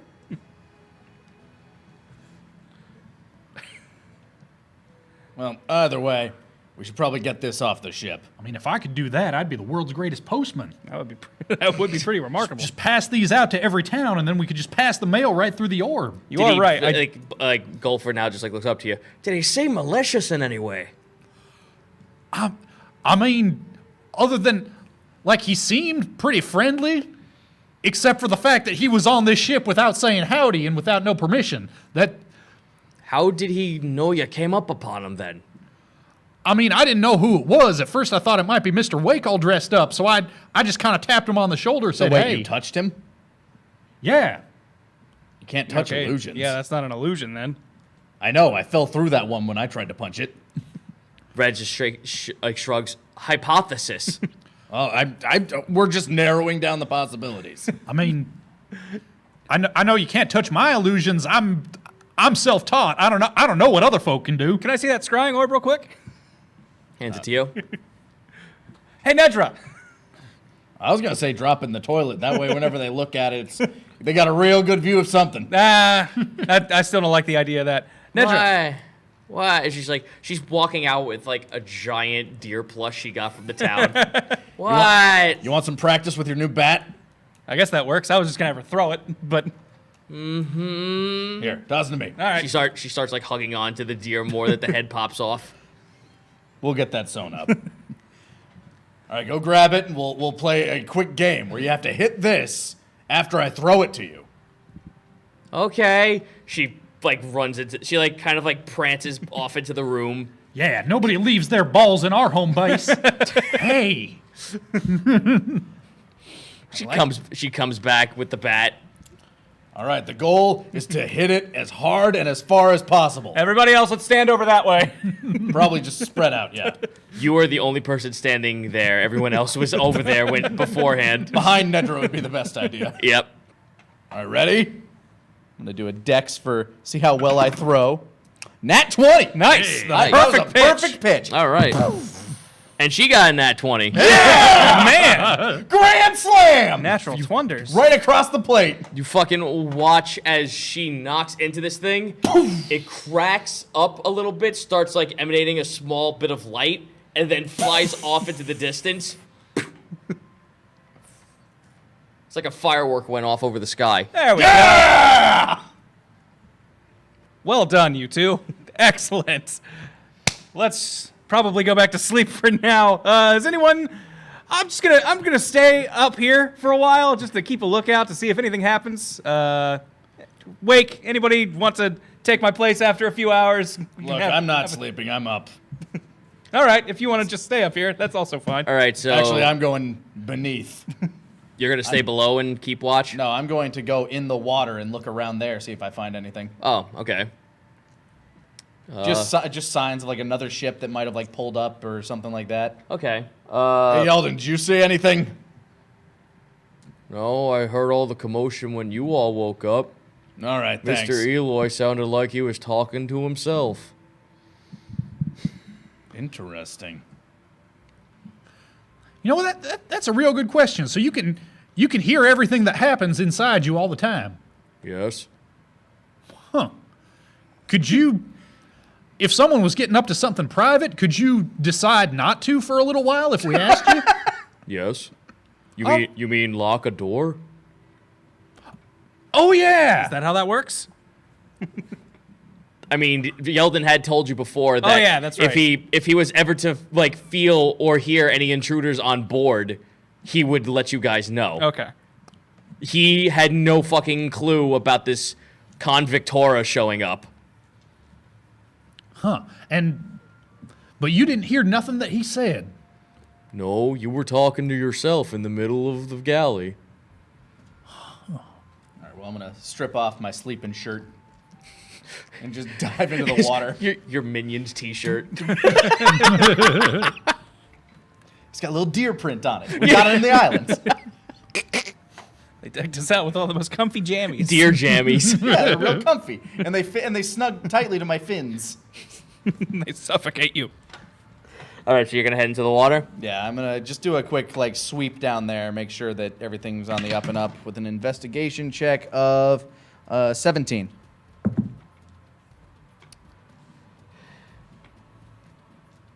You kind of search below. You notice that there's a lot of like indents or like scrapings of metal and rust. What looks like probably people dropping their anchors because you're so close to like the mainland. This doesn't look like anyone's been around here commonly. This is just what happens when people drop anchor and it scrapes along the floor. This is like just scrapings of bits of ships. Gotcha. So nothing that's like Out of the ordinary. incredibly recent. Okay. Yeah. In that case, I'll. Is there any? I'm gonna do a survival check just to like see if I can hunt up some food for the morning. Survival of 22. 22. Well, you find a couple of nice sea bass, like here and there, some flounder and whatnot. So you got a pretty sizable dish for the morning. All right. I skewer them up and I drag them back on the ship. You start becoming a fish. Oh no! Joke's on you. I'm a deer. It's been a Yeah, fish I this do, whole I time. do my little like I speed up out of the water so I can get like halfway up the ladder real quick. Psh, up legs. Psh, okay, climb back up. You come back with the fish, but everyone's kind of waiting to hear what you saw down there. There's nothing else down there. Just anchor drag marks. Nothing recent though. I don't think they approached in general. They might not have been here. Well, as crazy as it is, something was here because this pamphlet exists where at And the Eloy very touched least him. once I don't it know. didn't. Hold on. Have we checked that thing for magic? No, you've been holding on to it this whole time. Hey, Red, is there anything magical about this? She looks at it. Well, I can't read tabaxi, but it doesn't feel like there's magic on this paper. Well, then it wasn't manifested here. I have a feeling we're in for a weird day tomorrow. And this is where we'll stop for a break. Hey, We'll be right back after this. Hello, Wonders, and welcome back to the table. So we had an intruder. That's no good. yeah, No. not a fan of that. All right, Wake is going to take first watch from this point on in the night. Not that I believe anything else will go wrong, but just in case. That was just a sign of things to come. Go for it. You might just see him. Do you leave. want me to roll anything for first watch? For first watch, I need you to roll me perception. All right. That is a 17. 17? Yeah. So here's a question. Did you guys want a conga line who's gonna take watch after you? Like, did you want to do every hour, or how did you want to set this up? Did you want to just do this for the rest of the night? Like Wake's probably been sleeping for a good amount of time. He can probably handle it for Oh, the no, rest you of can the night. handle it, but I'm just saying, like, you're one person on an entire frigate. That's true. If we can get somebody like below decks maybe to also keep watch. I'm keeping the upper deck. I was already going to volunteer to be watching before Wake so that he could just stay. Alrighty, so you rolled a what again? 17. You roll. Okay. Perception, you said? Yep. Yep. Wisdom. 23. Nah, you guys are ever vigilant for a good course of the night. The sun is breaking. You watch, for anyone who's up deck, you're seeing ships kind of like move back and forth. Like the day is starting to begin for a lot of the ferries, a lot of the sailors, a lot of the merchants. All right, for you- as dawn begins to break, I go to Wake Nedra for morning lessons. Yep. All right, so yeah, you pretty much have seen nothing happen on board. Everything's been pretty quiet. For those who are up on the deck, you're noticing that there are a bunch of ships. You've seen a myriad of sloops. I'm not sure if I'm going to say this properly, and God, I'm sorry for anyone who's a maritime sailor. I'm looking at you, NG. How dare you Go ahead. It's Maritime. Bark? Oh, broke? I'm sorry, Barque. Baroque? Broke? I think so. Yeah, Sounds it's a right to ship. me. Okay. Okay. Baroques are going by. Not a lot of frigates, but there are a couple of them. A couple of galleon here and there actually surfed by too. And you're not sure, but off in the distance, if anyone wants to roll a knowledge check, and Wake, you can roll with advantage on this one. Hey. Good thing I got that advantage. Because I just turned that natural 2 into a natural 20. Nice. Well, you look off in the distance. You don't even need a periscope to see how big this fucking ship is. It's a dreadnought is sitting right there on the deck. So I'm rolling this with advantage because I'm having flashbacks. Great. You are fucking... This thing is a dreadnought. You're not able to see what the flags are right now because of your distance, but you can tell this is a warship, and starting anything on, like, near the docks would be a fucking suicide mission. But you don't know whose flag it flies. However, you guys have been watching a couple of the flags go by. The Ledgermains, or the Navy, sport a light blue flag with a depiction of an ivy ivy laced around an anchor. You also are noticing a couple of you are also noticing a few other flags. This one, a red and black flag that depicts a Ferris wheel. You can probably gauge what that is by just looking at it.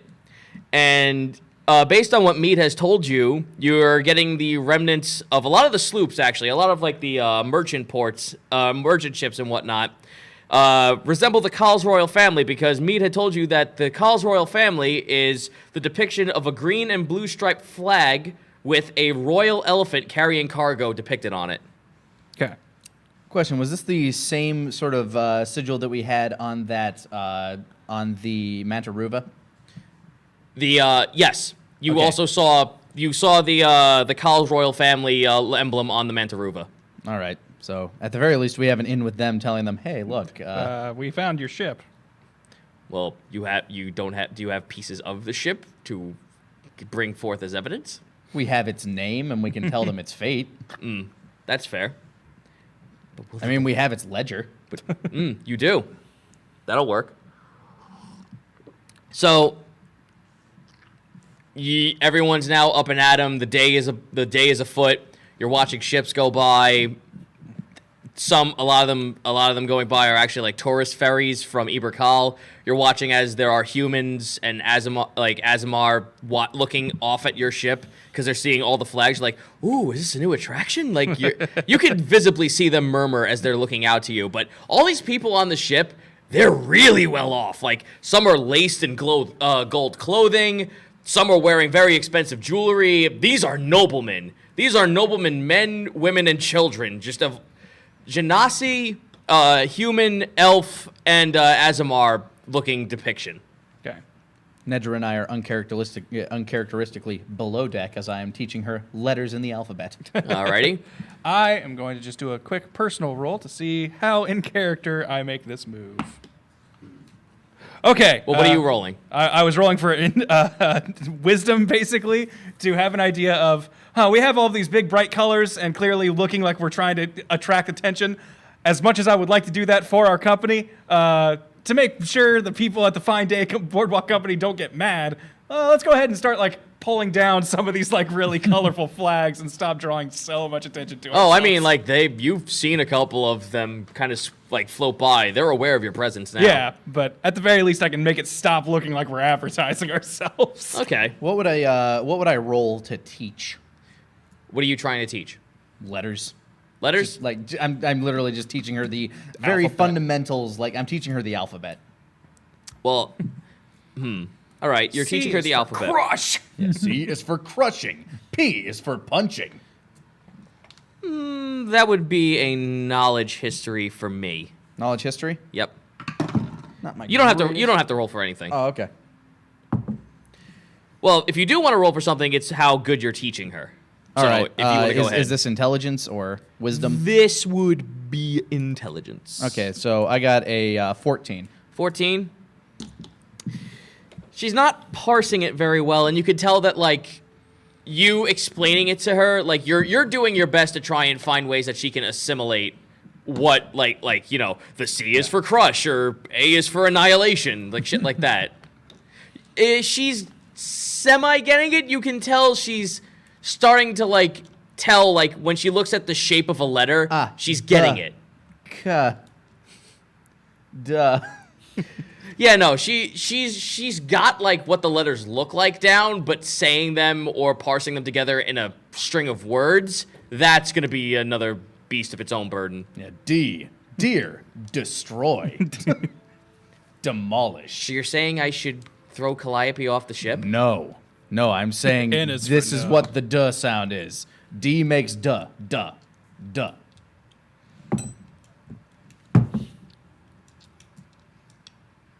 Her eyes snap open wide for a hot second. Demon?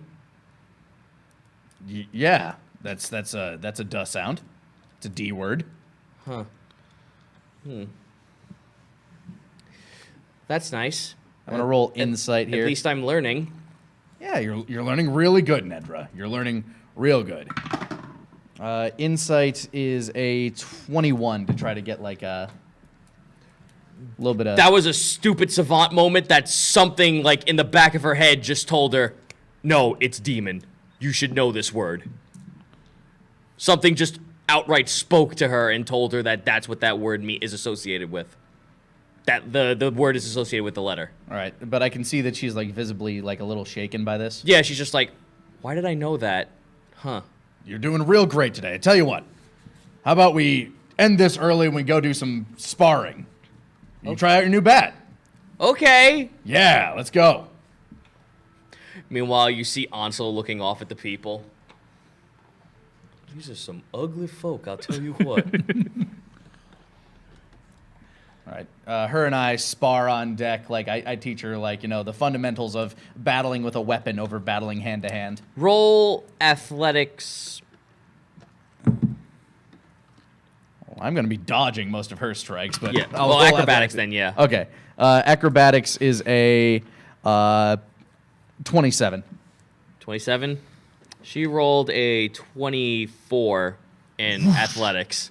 So, yeah. No, you guys are putting on like an impressive display. Like she's not really like hitting stuff either. She's just like very calmly trying to like at least hit you with the bat and not and she's cognizant of not hitting anything else.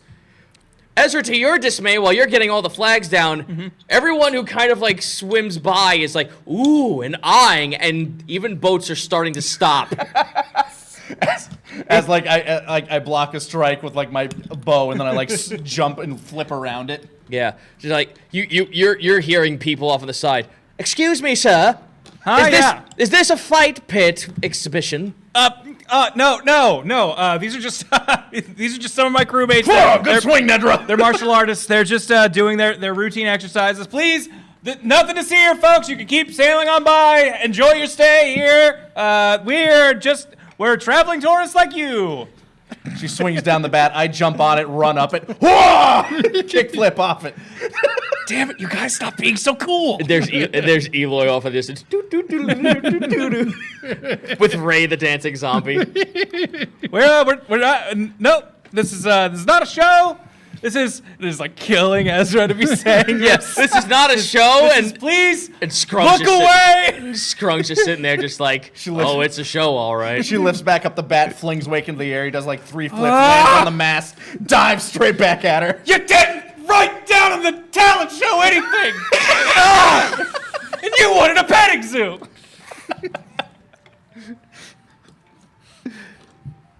Just keeps just yanking down flags. Go! This isn't a show. Get out of here! Don't look at me.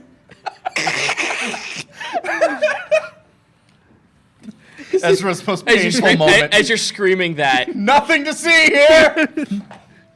roll me a perception check. 12. Out of the corner of your eye as the sloop's going away with all the people on it, there was a familiar feline there watching you for a hot second. I whirl around, see if I can catch a better look, confirm what I Gone. just saw.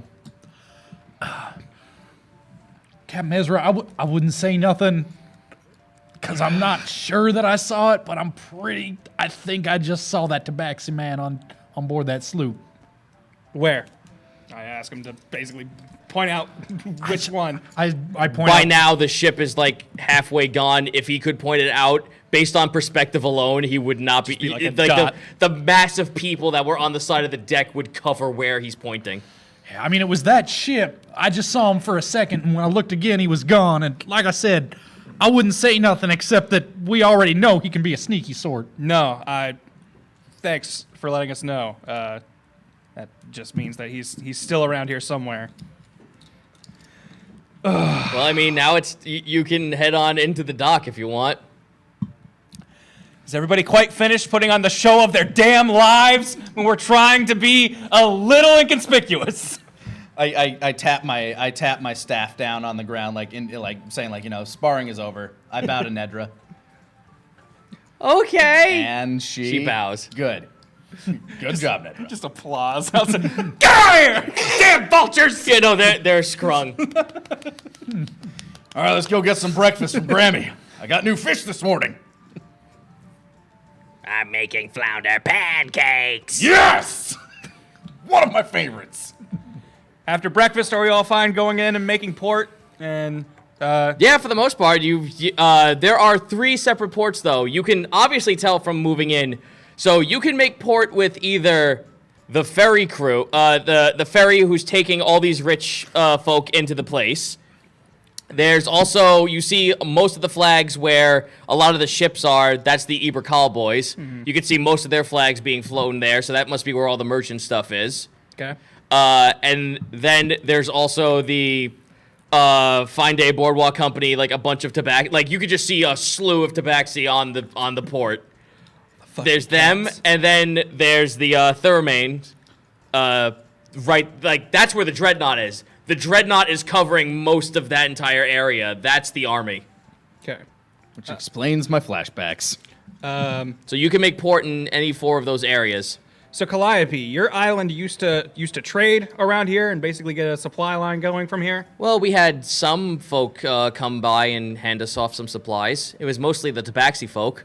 The Tabaxi folk, great. Was kind of hoping to deal with them last. I'm getting in my incognito outfit. We should still probably go in with the traders. Yeah. Yellow trench coat, Groucho Marx outfit.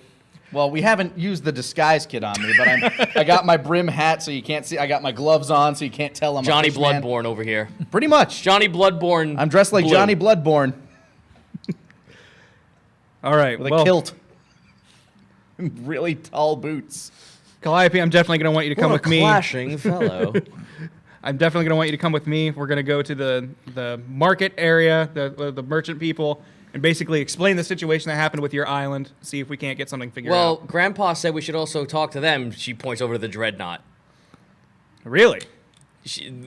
Her grandfather said to go to the Navy. You have that's friends. right. You have friends in the Navy. Yeah. Okay, then yeah. Lieutenant Actually, that's Gore, a good I idea. believe it Yeah, was. Lieutenant Gore. We'll go ahead and talk to him. But we should enter through the trade port. We can still get to that. Yes. Yeah. We'll make port there. Basically discussing this with you guys. So what's our story gonna be? What's the plan here? Are we gonna just go in, be genuine, and just be talking about how, hey, Venom Island back there is back up and running, and we're here as representatives of them to establish trade, or how are we playing this? Because I don't want to put you guys in a difficult position. I know tensions are high. I say to the crew. Well, I'll say that tensions aren't necessarily high with the traders. I mean, we also have information on. I mean, we also have this. I hand you the I scrounge through and I hand you the ledger for the Mantaruva. So that could get you in with the calls. All right. So we'll have this basically to show we are not just busting into this port, because apparently it's, someplace only for the super mega wealthy or people looking to make a trade here. And while we do have plenty of gold, we're not exactly the clientele they're looking for. Yeah, they're pretty much saying that, like, if you want to go in with the tourists, you're pretty much going in with, like, the rich crowd. So you would either have to act the part of being a tourist or someone who's very wealthy. All right. And I do think that the calls do deserve to know the fate of the Mantaruva. So I definitely do think we should bring that as well. So, all right, I'm going to say we head towards the merchant port and stop in there. So you're gonna dock with the Fine Day Boardwalk Company? If I thought you said the That- merchants were. that is them. The Fine Day Boardwalk Company is the merchant side. Oh, they're the trade side of this. Yeah. Oh boy. Oh wait, no. Did you want them or did you want Eberkal? I Yeah, apologize. Eberkal. Eberkal. Oh, you wanted to port in with the calls. Okay, yeah, go ahead. Sorry. So you decide it's best to take your ship over to the Cals. You are like your ship doesn't look anything like theirs. Like you are obviously the sore thumb sticking out. You took down the colorful flags. I feel bad for Yeldon. He's probably all self-conscious about these ships. No, you're the bigger than most of these ships. Yeah, we tower over them. Yeah, you're the sloops. Remember, you're going against the sloops. You're a frigate over sloops. Why don't they have room for us? I say, like tying my bandana around my neck. As you make port, you open up the ship, and a little tabaxi folk with a little tabaxi, kind of like calico colored, wearing like a striped vest, some pants, and a little bandana with a little ledger, kind of like waddles his way up the ship. Oh, hello, gents. Lovely day for it. Hi, hail and salutations, friend. Yes. Hello. My name is Bob. I work with the Cobb House. He has no tail, by the way. Bob from the Cobb. Nice. Oh, yes, very good. Now, let me just double check this character real quick, because Ah, yes, that's right. Roll for initiative. no, he's not gonna fucking attack. He pulls out twin daggers. Yeah. Prepare to die. Oi, not one of us. Yeah, he kind of just like waddles on up to you. All right, well, just state your business. We never seen you around here. We have word of the Mantaruva that we need to give to the Culls. Mantaruv, hold on one second. He like starts flipping through his paper. Oh my, yeah, we've been lost with that ship for about a month. We were wondering where it was. Well, unfortunately, it is now. I'm afraid she sunk. She met a terrible fate with just some awful supernatural happenings. You see Red kind of look at you, just like, don't. We're not entirely sure on the situation, but we found the ship as it was sinking and burning. We managed to get this ledger off just as evidence to find it and to hopefully get it to whoever needs it. Oh my word, this is quite important. Oh my lord. Well, thank you, gents. Well, if you'd like, go ahead and leave port here. I'll definitely get this to me boss over at the Carve House. This is, oh my lord. All that. I was also wondering if we could just have our ship here for a moment. We actually do have business with some other folk that we could also attend to, if that would be all right. Roll persuasion with advantage.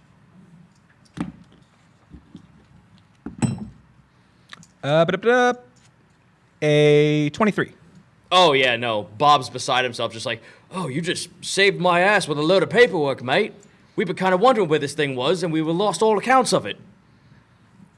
Well, it's no problem for us. I just hope that the families of the crew get alerted, and just our thoughts and prayers go with them. Yeah, we were kind of hoping that was, based on these records, that was part of a sloop as well. That was a sloop and a merchant's boat as well. We had to tell Iba Kal mostly about all the tragedies about it, but this will totally clear things up now. Thanks, lad. You're very welcome. And we'll be back soon. We don't plan on taking up too much of your time here, but No, of course. Please, you can stay here. I do ask, though, it's a, since you did come here, I guess I will give you a little bit of a discount, but we do ask for a bit of pay for docking here. and how much would that be, sir? Usually it's 20 grand. For you, though, for bringing this information, I say 5 grand. I look to my friends. That seems doable, fellas. I nod. Any other day of the week, I'd say take mine, but I gotta go to this bard college, though. I get you. I hand over a sack of gold. You hand him the money? All right. Here you are, my good man. Well, if you don't mind, we'd also like to have a Wipe couple it. of folk come on board and take care of your wares for you, if you'd like.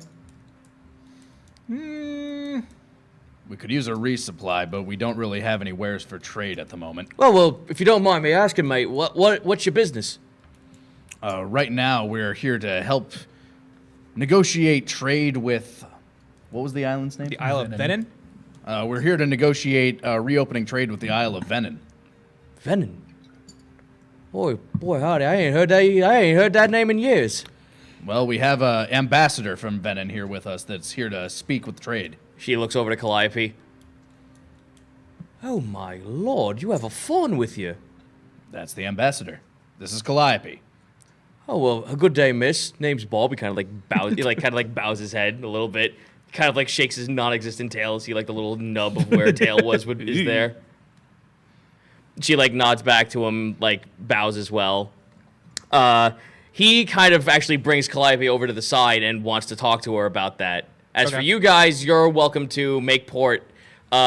He does ask though that you don't head on up to the top side of, like, you're in the docks and like there's a staircase that leads up to the main area of the town. He kind of asks that you don't go there just yet until like all the paperwork is signed off. Okay. And they get all this information from Calliope. That sounds, paperwork sounds like your business. Sounds like I'm in it. You're gonna be in on that as well? Yeah. All right. He is the captain. Yeah. If there's paperwork that needs to be done For the ship. for the ship. All right. So you two, pretty much everyone on the ship is kind of just like getting off, like stretching their legs, like kind of just like moving stuff along, setting everything up for docking. You two pretty much can walk around this area and do as you please. As for you, we're gonna branch this off real quick. So let's go with you two. What do you guys want to do? As you get off the ship, you're now heading off on the dock. You can see the carve house. That's the first thing you see. It's like a carve house and then a little pole where the lighthouse is. Like not a little pole, but like a tower. Mm-hmm. So it's like tower, then right next to it is the carve house. So you know that if there's any pirate activity, you can head in here and ask questions. Fellas, paperwork calls. Don't do anything too rash. I'll try not to hit anybody. I appreciate it. There are mostly tabaxi walking around, just like taking shipments here and there. There are a few humans who are also like talking to the tabaxi, making sure that everything is going up what looks like a dumb weight, going up to the town. So right now you're looking at the place where most of the stuff is imported up to the town. All right, well, I'm supposing Scrung is off on his duty. Scrung is there with you right now. He's not making any wrong impressions at this point. Ah, good. It would be All it would be stupid for him to start doing that before they even make it upstairs. That's fair. All right, so this is a port. I haven't been in one this big. I mean, Have you ever seen anything like this, Eloy? not like this, no. Jahal Cove was pretty much the first, like, that was the biggest city I had seen up until that point. No, this place is huge. So remember how I said like it's like most of the landmass was like desert, somewhat green. Mm-hmm. You're now like entering an area where it's like mostly green, but it's a giant cliffside, and the city is like a circular dome that edges off the side, and it's like cliff siding off, looking to the water. Man, this really is a rich person place. I just feel it. There's a lot of money here. You see it. You see a small a small cat, tabaxi, kind of just like waddle up next to you and just go, "Tell me about it." I don't know if I get, like, there's a lot of cat people too. I mean, Does that bother you, lad? Golfer sitting there smoking a pipe. No, just getting flashbacks from the other place, really. Oh, you mean the pyramid? Yeah, the pyramid. I know I'm fairly well disguised in this, but I'm going to do I know we aren't near like the Fine Day Boardwalk stuff, but I'm going to go check the wanted posters in the. You want to check if there's wanted posters? Roll an investigation. Yeah, like on the Carve House, which is where I'm guessing they'd be. Yeah. 18. You don't see any. You see wanted posters. You go up to the Carve House. You're looking over. There's a couple of like really burly tabaxi kind of just going like, "Oh yeah, I'm gonna bag this one," or "I'm gonna get this guy. He looks like a right schlub. I'm gonna get him." Anybody I recognize on the wanted posters? No, you don't see anyone who looks familiar to you. Okay. However, you do notice that there's a lot of apart from just like some like really ill-looking folk on here. Like, there's a bunch of shady characters, like you would say, like, oh, this dude probably stole something off a ship. This dude probably is a pirate. Like, and obviously we're here to catch him to get some money out of him. There's a lot of children on these wanted posters. And a lot of creatures that they look almost sort of like how the imps did when you saw Troy, but they're way more like fuzzy and they have a lot more defining and bony features. This is a race you've never seen before. So there are children on there and this mystery race. This mystery race, and they look like children though. Like they look like they almost look like children as well, but they're really small. They kind of like almost look like a more childlike version of a goblin. Huh. Hey, Scrung, do you know what these things are? You're worldly. Yeah, let me take a look. He reads over some of them. Some really ugly looking imps. I have no idea. Huh. The only thing I know is that they look young enough that, hell, these are kids. Like, why would kids be wanted? I asked one of the people around here, hey, do you know the story behind these guys? Every child. Like should one of be these wanted. like one of these burly No tabaxis. child left behind. Oh, you mean these? Yeah. Good luck finding them. These are a bunch of the Rumblood kids. The Rumblood kids.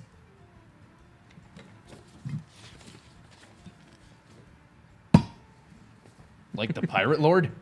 Yeah. They've been known to come around and knock about the place and actually set some ships on fire, sink them, and steal a bunch of the valuables. Huh. As for these things, good luck finding these. He holds up the one of the little race thing. These are gremlins. Gremlins. Slippery little bastards. Every time you try to grab one, they just get away lickety-split with some kind of fey magic. Sounds familiar, huh, Scrung? Yeah, sounds oodles of familiar. This ain't one of them, is it? He, like, picks up Scrung by the back of his suspenders. No, that's a... Have you never met a goblin? No. Well, that's a goblin. You should put him down. You should put him down. As Scrung's, like, holding his pistol up. You should really put him down. Ah, fine. He, like, you see, like, the cat just, like, lifts him up. Like, he starts batting at him. Yeah, holds the gun at his face. Stop that right now. Okay. This is done. Yeah. The game was over 2 seconds after you picked me up. All right, so we got goblins. Or, gremlins. Don't feed them after midnight. Yeah, but a lot of these kids, like, they look like, they're of all varying different races. The only similar thing is that they're just children. Like, they look around the age of, like, 7 to 12.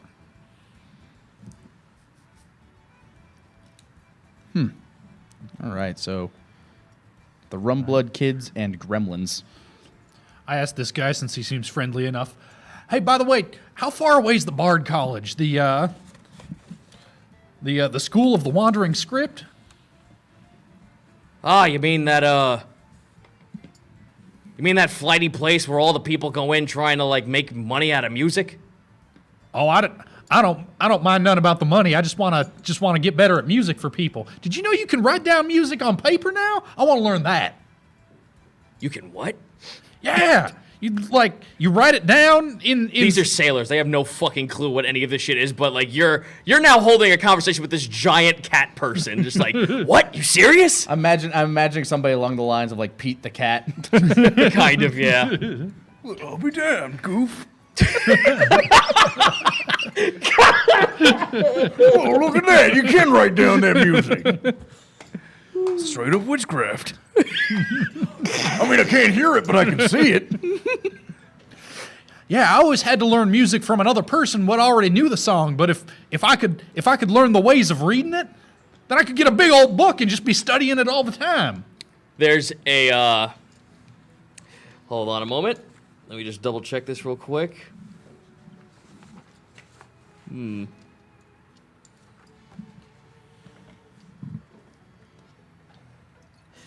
Okay.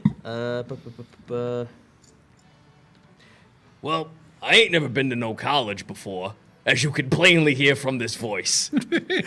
Hey, don't sell yourself short. I would have said. Fortunately, I never really been up there. I'm usually here just to push crates and lift stuff. My home's back at Eberkal, but I heard about a college. I know there's a little fella called Bezemitz here. He used to go to the college sometimes. I don't know where he is now. He kind of like went upstairs and never came back down after a while. What's Eberkal like? We're thinking about making port there in a little Oh, the calls? Oh, a bunch of pompous doo-doo brains, if you ask me. Yeah. You ever seen one of them there angels? Because that's what they are, kid. They're angels. When Wake thinks angels, he thinks sea turtles. So Okay. Apparently, communicate with those. apparently there's some big news going around, but I think one of the Carl Princes might be here on some kind of business. All right. Well, If you That's want to, interesting if you for want to him. know about, well, I can tell you a little bit about the calls. I traded with them. What do you want to know? so like, you say angels. Yeah, you know them depictions of the people, man, the ones with the humans with the wings in their backs. Oh. Some of them even got fire in their hair and stuff. It's weird. Doesn't that like burn and cinder? I know I got some of my whiskers burned off, and oh lord, took years to grow back. yeah, it probably would. I make like a light shade of flame on my hand. Ooh, kid. Oh, kid! I'm kidding. It's a trick. Ah, you'd probably make it in with some of them boardwalk companies. Yeah, probably. I know I can make an impression. This guy reminds me of the gym teacher in Big Mouth. Just please talk to me. I know so many things. You know what? I'm keeping that. Why not? Well, what else you want to know about them? Apart from the fact that they're little, they got them wings, but they don't really use them to fly either. They kind of just float when they want to use them. So you say these call people are like angels, like No, kid, they're not like they are angels. Okay, so like, do they come from here or? Nah, you ever hear that there goddess? What's she called? Selima? One of my friends would know. Yeah, they're like they got lineage with them, but Oh. they I don't know much about no religion, but they got some of that in them. Well, I have a friend that would love to meet them if possible. Well, I mean, they're right there, kid. All them tourists. That's all them from their country. Huh.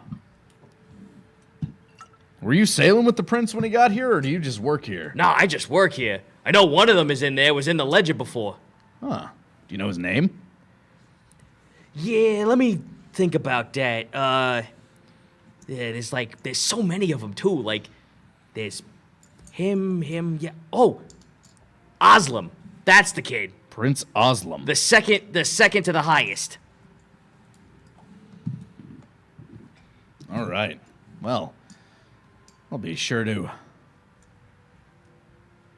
If I ever meet him, I'll be sure to speak highly of you. What was your name again, sir? Pistachio. Pistachio. That's what everyone else around here calls me. Because I'm nuts. Ah, this guy. All right, what's Ezra up I was to? gonna say, Ezra would have really appreciated. Well, we got. Do you want to do anything? I pretty much want to make a beeline for the college. I ask around the group, like, You're not really allowed to go upstairs just yet. Yeah, oh, we're that's waiting right. on him to fill out. Yeah. Oh, that's right. That's right. So you want to head over to the calls, yes? So Yeah. you, Bob, and Calliope Yes. are taken into the carve house, and you start explaining the situation. How do you go about this? Like, what do you say? Because Bob is now there with a ledger, and he comes in with excuse me, I apologize. He comes in with a few humanoid-looking fellows. Some of them have like wings sprouting out their back, and there's little like tongues of fire hanging over them, almost like where a halo would be if you saw Okay. depictions of them. So you're seeing these people for the first time. Real quick, I'm gonna try and roll to. Would performance be trying to keep my composure, seeing these creatures I've never seen before, and just not being agape and just Seeing look at literal that. angels. Yeah. Oh, I do great. 26. Yeah, these are like I'm keeping really. my cool. They look like they're pretty tall. They're like 5'8", like at minimum. Okay. They're kind of dressed in... They're dressed in, like, very noblemen's, like, robes. They seem very regal. Their skin is somewhat light darkish. Their eyes are actually of crimson red, and those little embers of flame are still dancing above them, and nothing's, like, coming of it. When you approach them, you feel, like, this weird warmth, like, emanate around you. Like, just from your core, you feel a feeling of warmth just being around these people. Not malice or anything. It's just, like that feeling of when you're sitting by a fireplace really late at night. There's an aura about them. Yeah, so Bob is now standing there with the two folk as they're also, like, wanting to hear this as well. So Bob goes, well, go on, mate. Tell us what happened. I am just pretty straightforward on the Isle of Venin and what happened there. I'll just be like, for a while, those people had a Wendigo in their midst, and that had cursed them. And We heard about them. They're no good. yeah, they had the entire civilization had been turned into deer, and were basically being, they were feeding this creature, and it was just a nightmare for anyone who would come by the island. Fortunately, my crew and I, we managed to step in, and through effort and, not gonna lie, probably a decent amount of good luck, we managed to eradicate the Wendigo and restore the village to its to its original form. Calliope begins to also as well, like, confer, like, with what you're saying. Mm-hmm. She adds all facts and points as to, like, what happened, how she was, like, the last one to be there after a set amount of time, and how she's actually been to this island before. Yeah, with the way I'm presenting the story, I am doing my best to be genuine and honest, tell what happened, but not kind of the opposite of how I treated it when I returned to the village. I'm, like, kind of downplaying our involvement, just being like, we happened to be there, right time, right place, things worked out, we fixed it. Like, this is not a big brazen, don't everyone come looking at us as heroes. Don't worry, because Calliope's doing that for you. Okay. Which actually sells the story a lot better, so roll diplomacy with advantage. Awesome. Thank goodness for advantage. Maybe not. That would be, is that charisma. Charisma? Okay, the 9. 9? Yes. Really, with advantage. Yes, I got a 4 and then a 5. Thank God you have Calliope with you. You were downplaying it so well that half these people didn't fucking believe a word you were saying. Yeah, we were there. Although, I mean, you probably would add your proficiency because you have... yeah, that'd probably be like persuasion, yeah. Oh, okay. Well, in that case... That's what I meant, persuasion. Sorry. Diplomacy is Pathfinder. Yeah. It's all good. Yeah, every time you say diplomacy, I'm like, I guess it would be a... No, it'd be persuasion. Okay, That's then just yeah. me being stupid. Yeah, you my add- mistake. Add 3 to that. Yeah, so 12 then, at least. All right, yeah, like I said, though, Calliope is there making sure that the story facts out, and she's not selling you guys short. Mm-hmm. She's telling you, like, if it were not for these guys, we would have met a cruel fate, and who knows if the Wendigo would have made its way over here. So, the folks who are with the Calls are now talking with Bob, and they're, like, kind of, like, reading over the accounts. About an hour's gone by as they're getting all the information out of you. The call like transcripts are now standing there, and they look to you. Well, thank you very much for all of your assistance. We will actually bring this forth to Lieutenant Gore as well. This is information he would like to at least speak. We would like to speak of with him. Yes, actually, that was the name the elder of their community gave me on who to contact. So I assume he would be on the up and up. We are unfortunately not able to speak to Gore himself. However, we do know that there will be a meeting of sorts up topside with our prince and Gore himself as well. While we cannot allow you to be a part of that conversation, that would be the best time where we can at least gain his attention to speak to you on your ship. Of course. How long do you plan to stay at Volcard? We made a promise to those people that we would make sure this got figured out, so as long as it takes. We understand. Sending envoy down there will not take long. However, we do insist that you please, if you don't mind, stay at port for some time so we can at least get all of this sorted out and we can all agree to what's been happening. Absolutely. We'll do our best. Very well. Where shall we have where should we have the call's advisor and Mr. Gore speak to you? Did you say they wanted to speak on the ship? Is that what Well, it said? they assume that you want to speak on the ship, but they can say oh well, there are other places up topside. I'm sure you guys want to rest or relax or do what you will, as long as you're staying on the island. Give us a place that we can find you. We're actually new to this island, so we're not entirely sure of the locale and places. Is there a nice meeting place that you guys could suggest or recommend? They are going to get ready to write this shit down because they're going to give you a bunch of locations. All right. Yay! All right. They're going to tell you of a couple of places. The Catnip Inn. A tavern called Shipwrecked. If you're looking for any mage wear, somewhere along the area where the bazaar is, there is a very well-known place where a lot of the Khals like to shop at times called the Spiral Lamp. They kind of wince at trying to say this as they feel that there's something shady about it, but they do say that there is also a place known as JoJo's Adventurer Bazaar. Oh my god. Fuck you, I get to make my anime references too. If you are looking for company, there is also the Cactus Rose Brothel. Ooh. There is also a sect that, due to the nature of this location, they also have turned it into a spa. It's called the Hearth of Selima. The carve house here itself is called the Bloody Scimitar. Meet me at the Bloody Scimitar. There is a hunting lounge just outside the city's city walls called the Camel's Hump.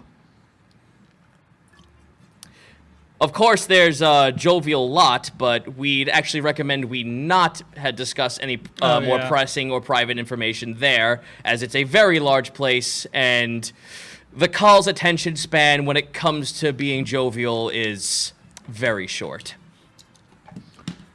There is also Fort Dismock, where it's going to be difficult to get you an audience in there, but we can pull some strings with this information to try and get you. This is where you'll probably find Gore most of the time.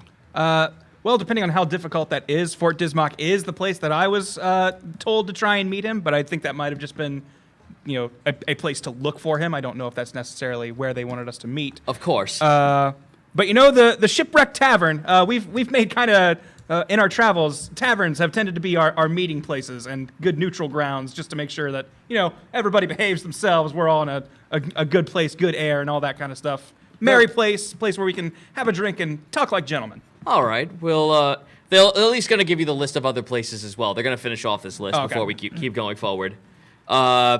The Antlion's Maw, which is a gladiatorial pit. The School of the Wandering Scripts. There's a park just outside of it where they can say, hey, if you want to, be just outside in a more open space, but we can still talk in somewhat private, we can go there. I mentioned when he brings that up, can you actually give me, real detailed where that is? Because I do have a friend that wanted to check it out. He's going to give you a map of this whole great. area. Okay, So perfect. he's giving you all the locales of these places. And then there's Saga's Keep, which is a zoo.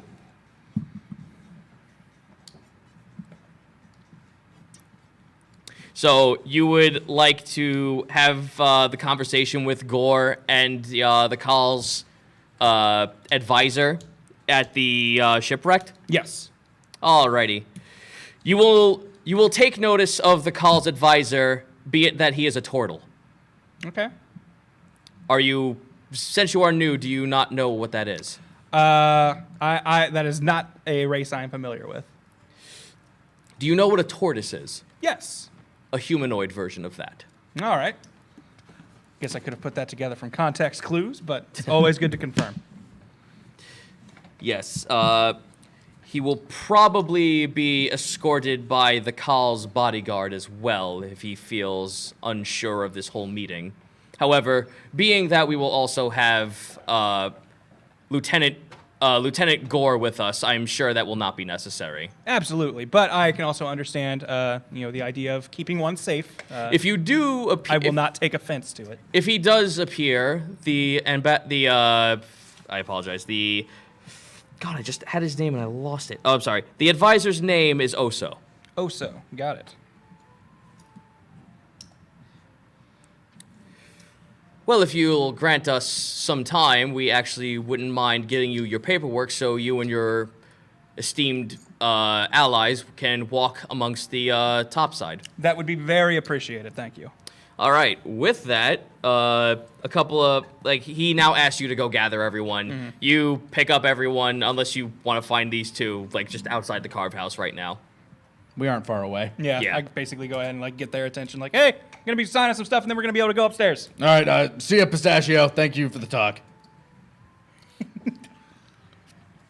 Hey, no problem. I just like having Yeah, friends. no problem. It's nice to talk to. What are you people? Especially you. What are you? It's a long story. Actually, it's not very long. I'm a donkey man. That's the whole story. Could have figured that much.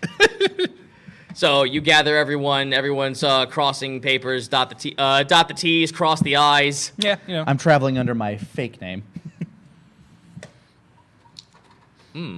Are you now? Yes. Well, everyone starts coming in. Everyone's pretty uncanny. They're showing their faces and whatnot. Yeah. They finally get to you. Would you mind taking off your hat, please, sir? Is that necessary? Yes. Fair enough. We'd like to at least have proper descriptions of what you look like before entering. I have taken advantage of his disguise kit. Can I roll for that now? Roll. Theoretically, I probably would have helped apply it. But you didn't say that. That's true. Okay. So he did it himself. Yes. Fine. I had no knowledge of this, so you know what? Good point. Roll deception with disadvantage. With disadvantage. Okay. You had to apply your own disguise. Gotta be worse than that. Actually, Yep, 2/3 Yeah, of this yeah, party slightly has worse than that. proficiency with disguise kit, but 16. 16? Yeah. Hello, it is me, Blue Human. No, I was actually using it to apply foundation to my face to look more tan. Oh. Oh, wow. Yeah, I look like a freak. This is the first time I'm seeing your face now.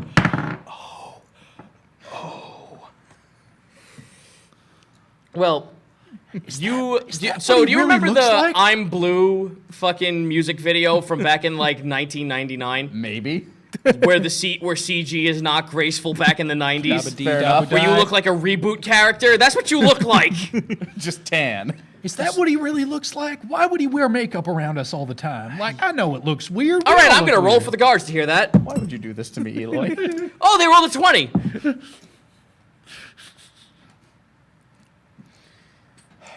They like to make fun of me because I got burned as a child, okay? Roll deception with disadvantage. Okay. All right. 17. Wow. Fuck first me, one they was a nat failed 20. it. Yeah, I got burned as a child. Fuck me. Well, all right. Well, what's your name, what's your race, and what's your occupation then? Shelton Flash, I'm a human.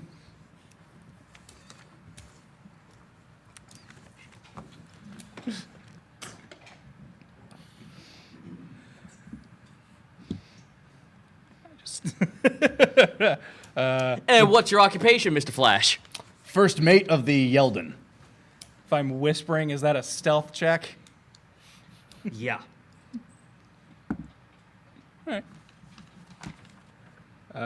With a 17 in stealth, I whisper to Eloy, "That's what we're calling him while we're here." Okay.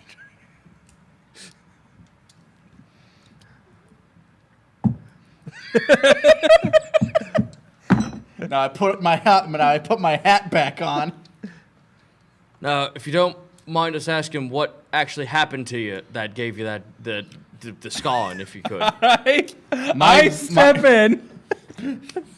Just, Why would you do this to me? just immediately. Haven't you embarrassed this man enough, sir? I don't think this is very pertinent information. Roll diplomacy. I apologize. Persuasion.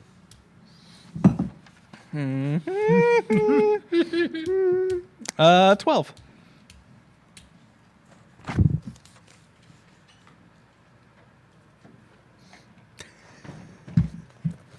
This is very important, sir. You're going to have an audience with the Khal. All right. With the Khal's advisors and the lieutenant of the Navy. Information is very vital. Do we have a problem? No. Roll sir. diplomacy. You should probably get to your own mic. I know, but I wanted to make Okay. this fucking clear. Once again, a 12. I apologize. They accept your apology. Now, tell us, how were you disfigured? Now, My village No, got no. burned to the ground as No. a kid. Where was this village, if you don't mind us asking? It's okay. It's okay. You just tell him the truth, and I believe in you. Aren't they supposed to be D8s now? They are. That's Oh, just okay. that's just to represent Symbol. it. Gotcha. Yeah. I actually tell them where my actual village was. They write all this information down. Yeah. Very well. We understand that this was very painful for you, sir, but you must understand this is for security purposes. I understand. It's just painful memories. Of course, we apologize for the inconvenience. Thank you for cooperating.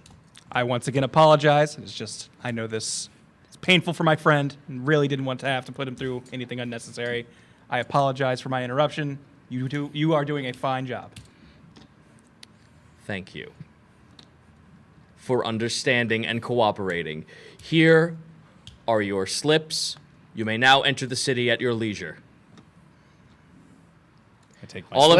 of you now have a Bullcard citizenship slip. Neat. Head upstairs. All right. All right. We head upstairs. So you guys head up. Before we continue, actually, let me just double check something. We're actually very, very close to the end, and I actually have to use the restroom. I think this might be a natural place to end it. No. Oh, okay. Works for me. I apologize, but No worries. there's going to be more NPCs and more chicanery to be had. Trust me. Up, No, I believe it. Up in the upper levels with your boy Shelton Flash. Yep, Shelton Yeah, Flash. Shelton. So I apologize if this seems quick, but I feel like this is the most natural stopping point. No, it works No, out. that's Makes fine. sense. It's the moment where you're like, all right, let's head upstairs. It's what happens. Credits. It's what happens when we don't have combat Yeah. to no. eat up a little bit of time. Yeah. No, it happens. We learned a lot, and we found a lot and met a lot of people. I Yep. really want to figure out about that Tabaxi guy who showed up on our ship and vanished. Yep. Of- And you got of- all locations too, so you can Yeah. go wherever you want. I was very close to mentioning his name when we were setting up port, just going, by the way, have any of you heard of this guy? But I didn't want to bring that up when it was still being questioned if we were even going to be allowed to go topside. But we do have some great fan art to show off before we truly kick this off. Of Here, course. Let me pull open Twitter here. Do-do-do-do-do-do-do-do-do-do-do-do. That's the Twitter pulling up music. Yes. You were wondering, you were looking for that in the soundtrack. That's where it is. Yep.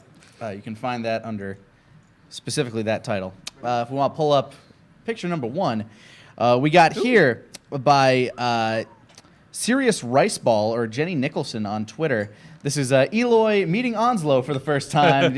You can truly tell the immensity of Onslow. I frequently forget how big Onslow is. Onslow is like a 8-foot tall gator man when Yeah. he's slouched. He's not like up to Nedra. He's not as much as he is tall as he is He's wide. massive. Yeah, just Like he is a big boy, thick and I creature. love the line art. They also did a great one of Ezra and Scrung, but I like showcasing like one art piece per person as we like you know if they did a couple. But if you find them on Twitter, here you can see the that's great. their line art and their colors and their shading is great. I love it. Yeah, no, Thank I you like so that. much, Jenny. Now, I put up a question is that I wasn't sure if maybe that was Kopic's color marker, or I could be wrong, but I was just like, huh, that looks like it. Well, up I could be next- 100% wrong. Up next, we have a Sleepy Little Deer Wake by Asher Cortez. He's just sleeping in the sun, just like Resting. I can imagine his like little tail just kicking, I or like- his like little foot just kicking. I I love the bone structure on his forehead. It makes it look like he's constantly like frumpy frowning. It's one intense deer. The most dangerous deer. But if you want to talk about dangerous, let's talk about that epic prank on the next picture here. The greatest prank of all time. As the Wendigo, ooh, pretty. And then he wakes up. Now then, mortals, what the?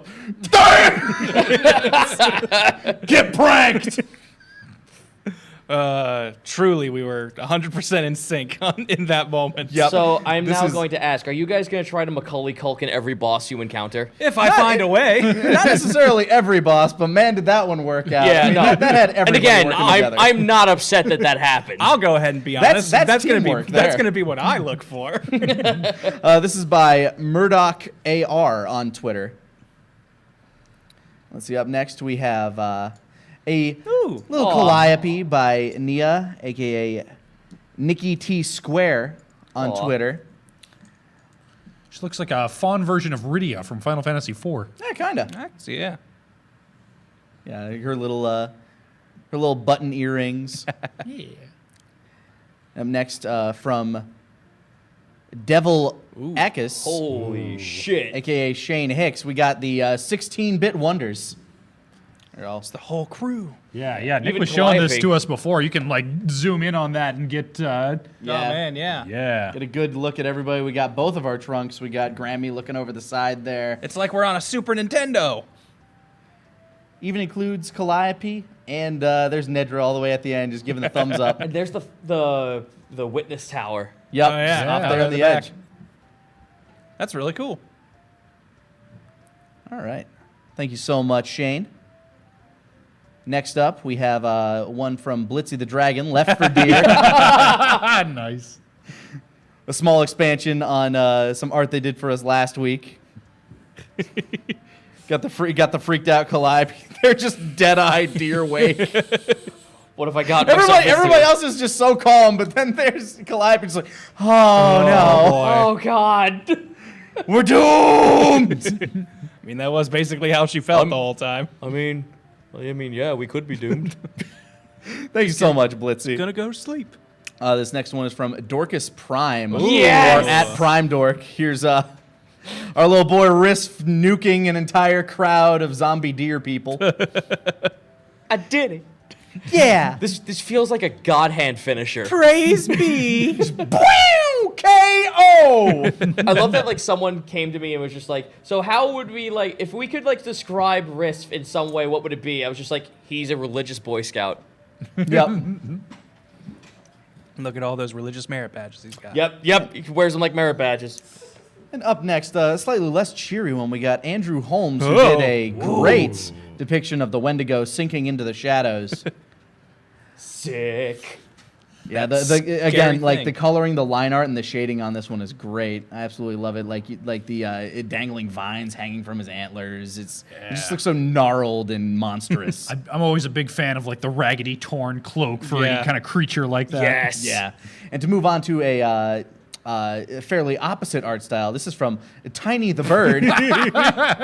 It's Tiny Eloy facing off against the coconut crab. Square up, bro! Almost forgot that happened. Oh, Let's man. go. It's adorable. Thank you so much, Little Bird. That one's great. And to finish off, Caitlin C37's trilogy of the main the main characters, we have Ezra, Yeah. What's Oh yes, with Scappy in hand. Scappy in hat, ready to show off and be the showman that we know he Hat is. in hand and hand in hat. I just want to picture like one version of that, just like, hey, and then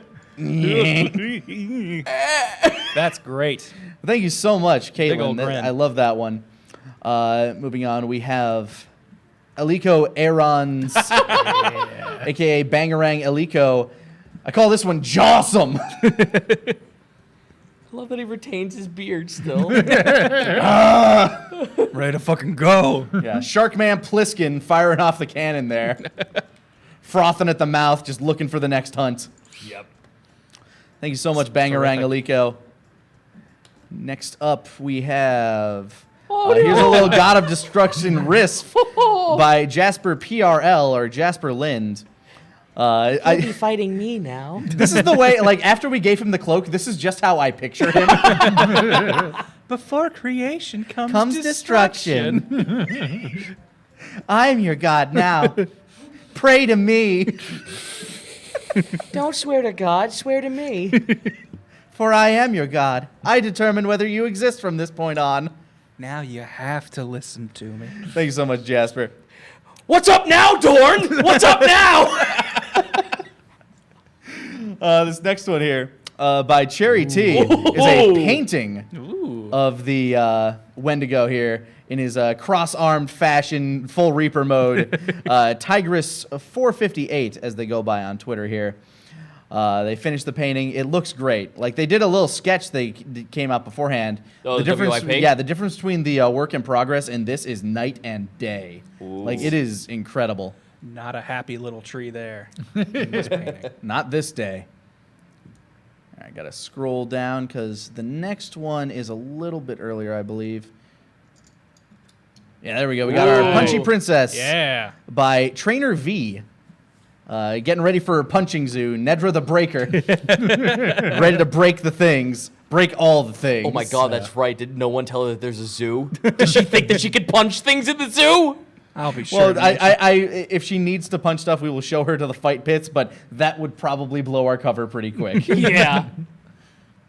And last, and certainly not least, it's more like last in chronological order, we have the Demon Deer Wake by Nari Tazuma on Twitter. This I'm not again, trapped on this I side. look at Wake like, you know, he might be dressed as Johnny Bloodborne right now, but this is if he had to slay himself. Slay that nightmare. You're not trapped on, I'm not trapped on this island. You're trapped on this island with me! Give us Who's lost now, Wendigo? Who fears who? But I think that is all of them. That is all of them. Oh, gentlemen, I can't wait for next week. Oh, I cannot either because now that I've set this up for myself, Yeah. I'm kind of trapped in Shelton's persona. Oh, and for a trust bit. me, that's taking accordance on these notes. I believe you. Like, I love throwing a wrench in every single one of your plans. Oh no, it wasn't If at a all wrench. possible. Oh no, there was no. Trust me. So far, no wrenches have been thrown. If anything, Excellent. you've thrown a wrench into our plans. I like doing that too. I like No, making it that's- interesting. And also, I Perfectly can't fine. wait because I will let you guys in on this little secret. I've asked the mods, our blessed mods, to throw in some NPCs for a couple of the townsfolk here. Oh, fun. Yeah, so a good, I want to say 75% of the townsfolk NPCs are mod made. Nice. And we'll be meeting them next time. Oh yes, All if you right. so choose to go to certain areas. We did get a Well, big now, old now I'll list. feel bad if I miss out on somebody. I don't want to not run into no, try- Sam Lionheart at the brothel or Oh, something. dude, trust me. If I can't use them here, I'll find other places. Okay. And plus, I plan to go back to them and just be like, hey, sorry we missed them. Do you want to try another crack at somewhere else? All right, well, that about does it for this week, everybody. Sorry for the slightly early end time, but don't worry, we'll be back next week, and we'll see you guys at the table. Stay tuned for bit drops and everything like that. We love you guys.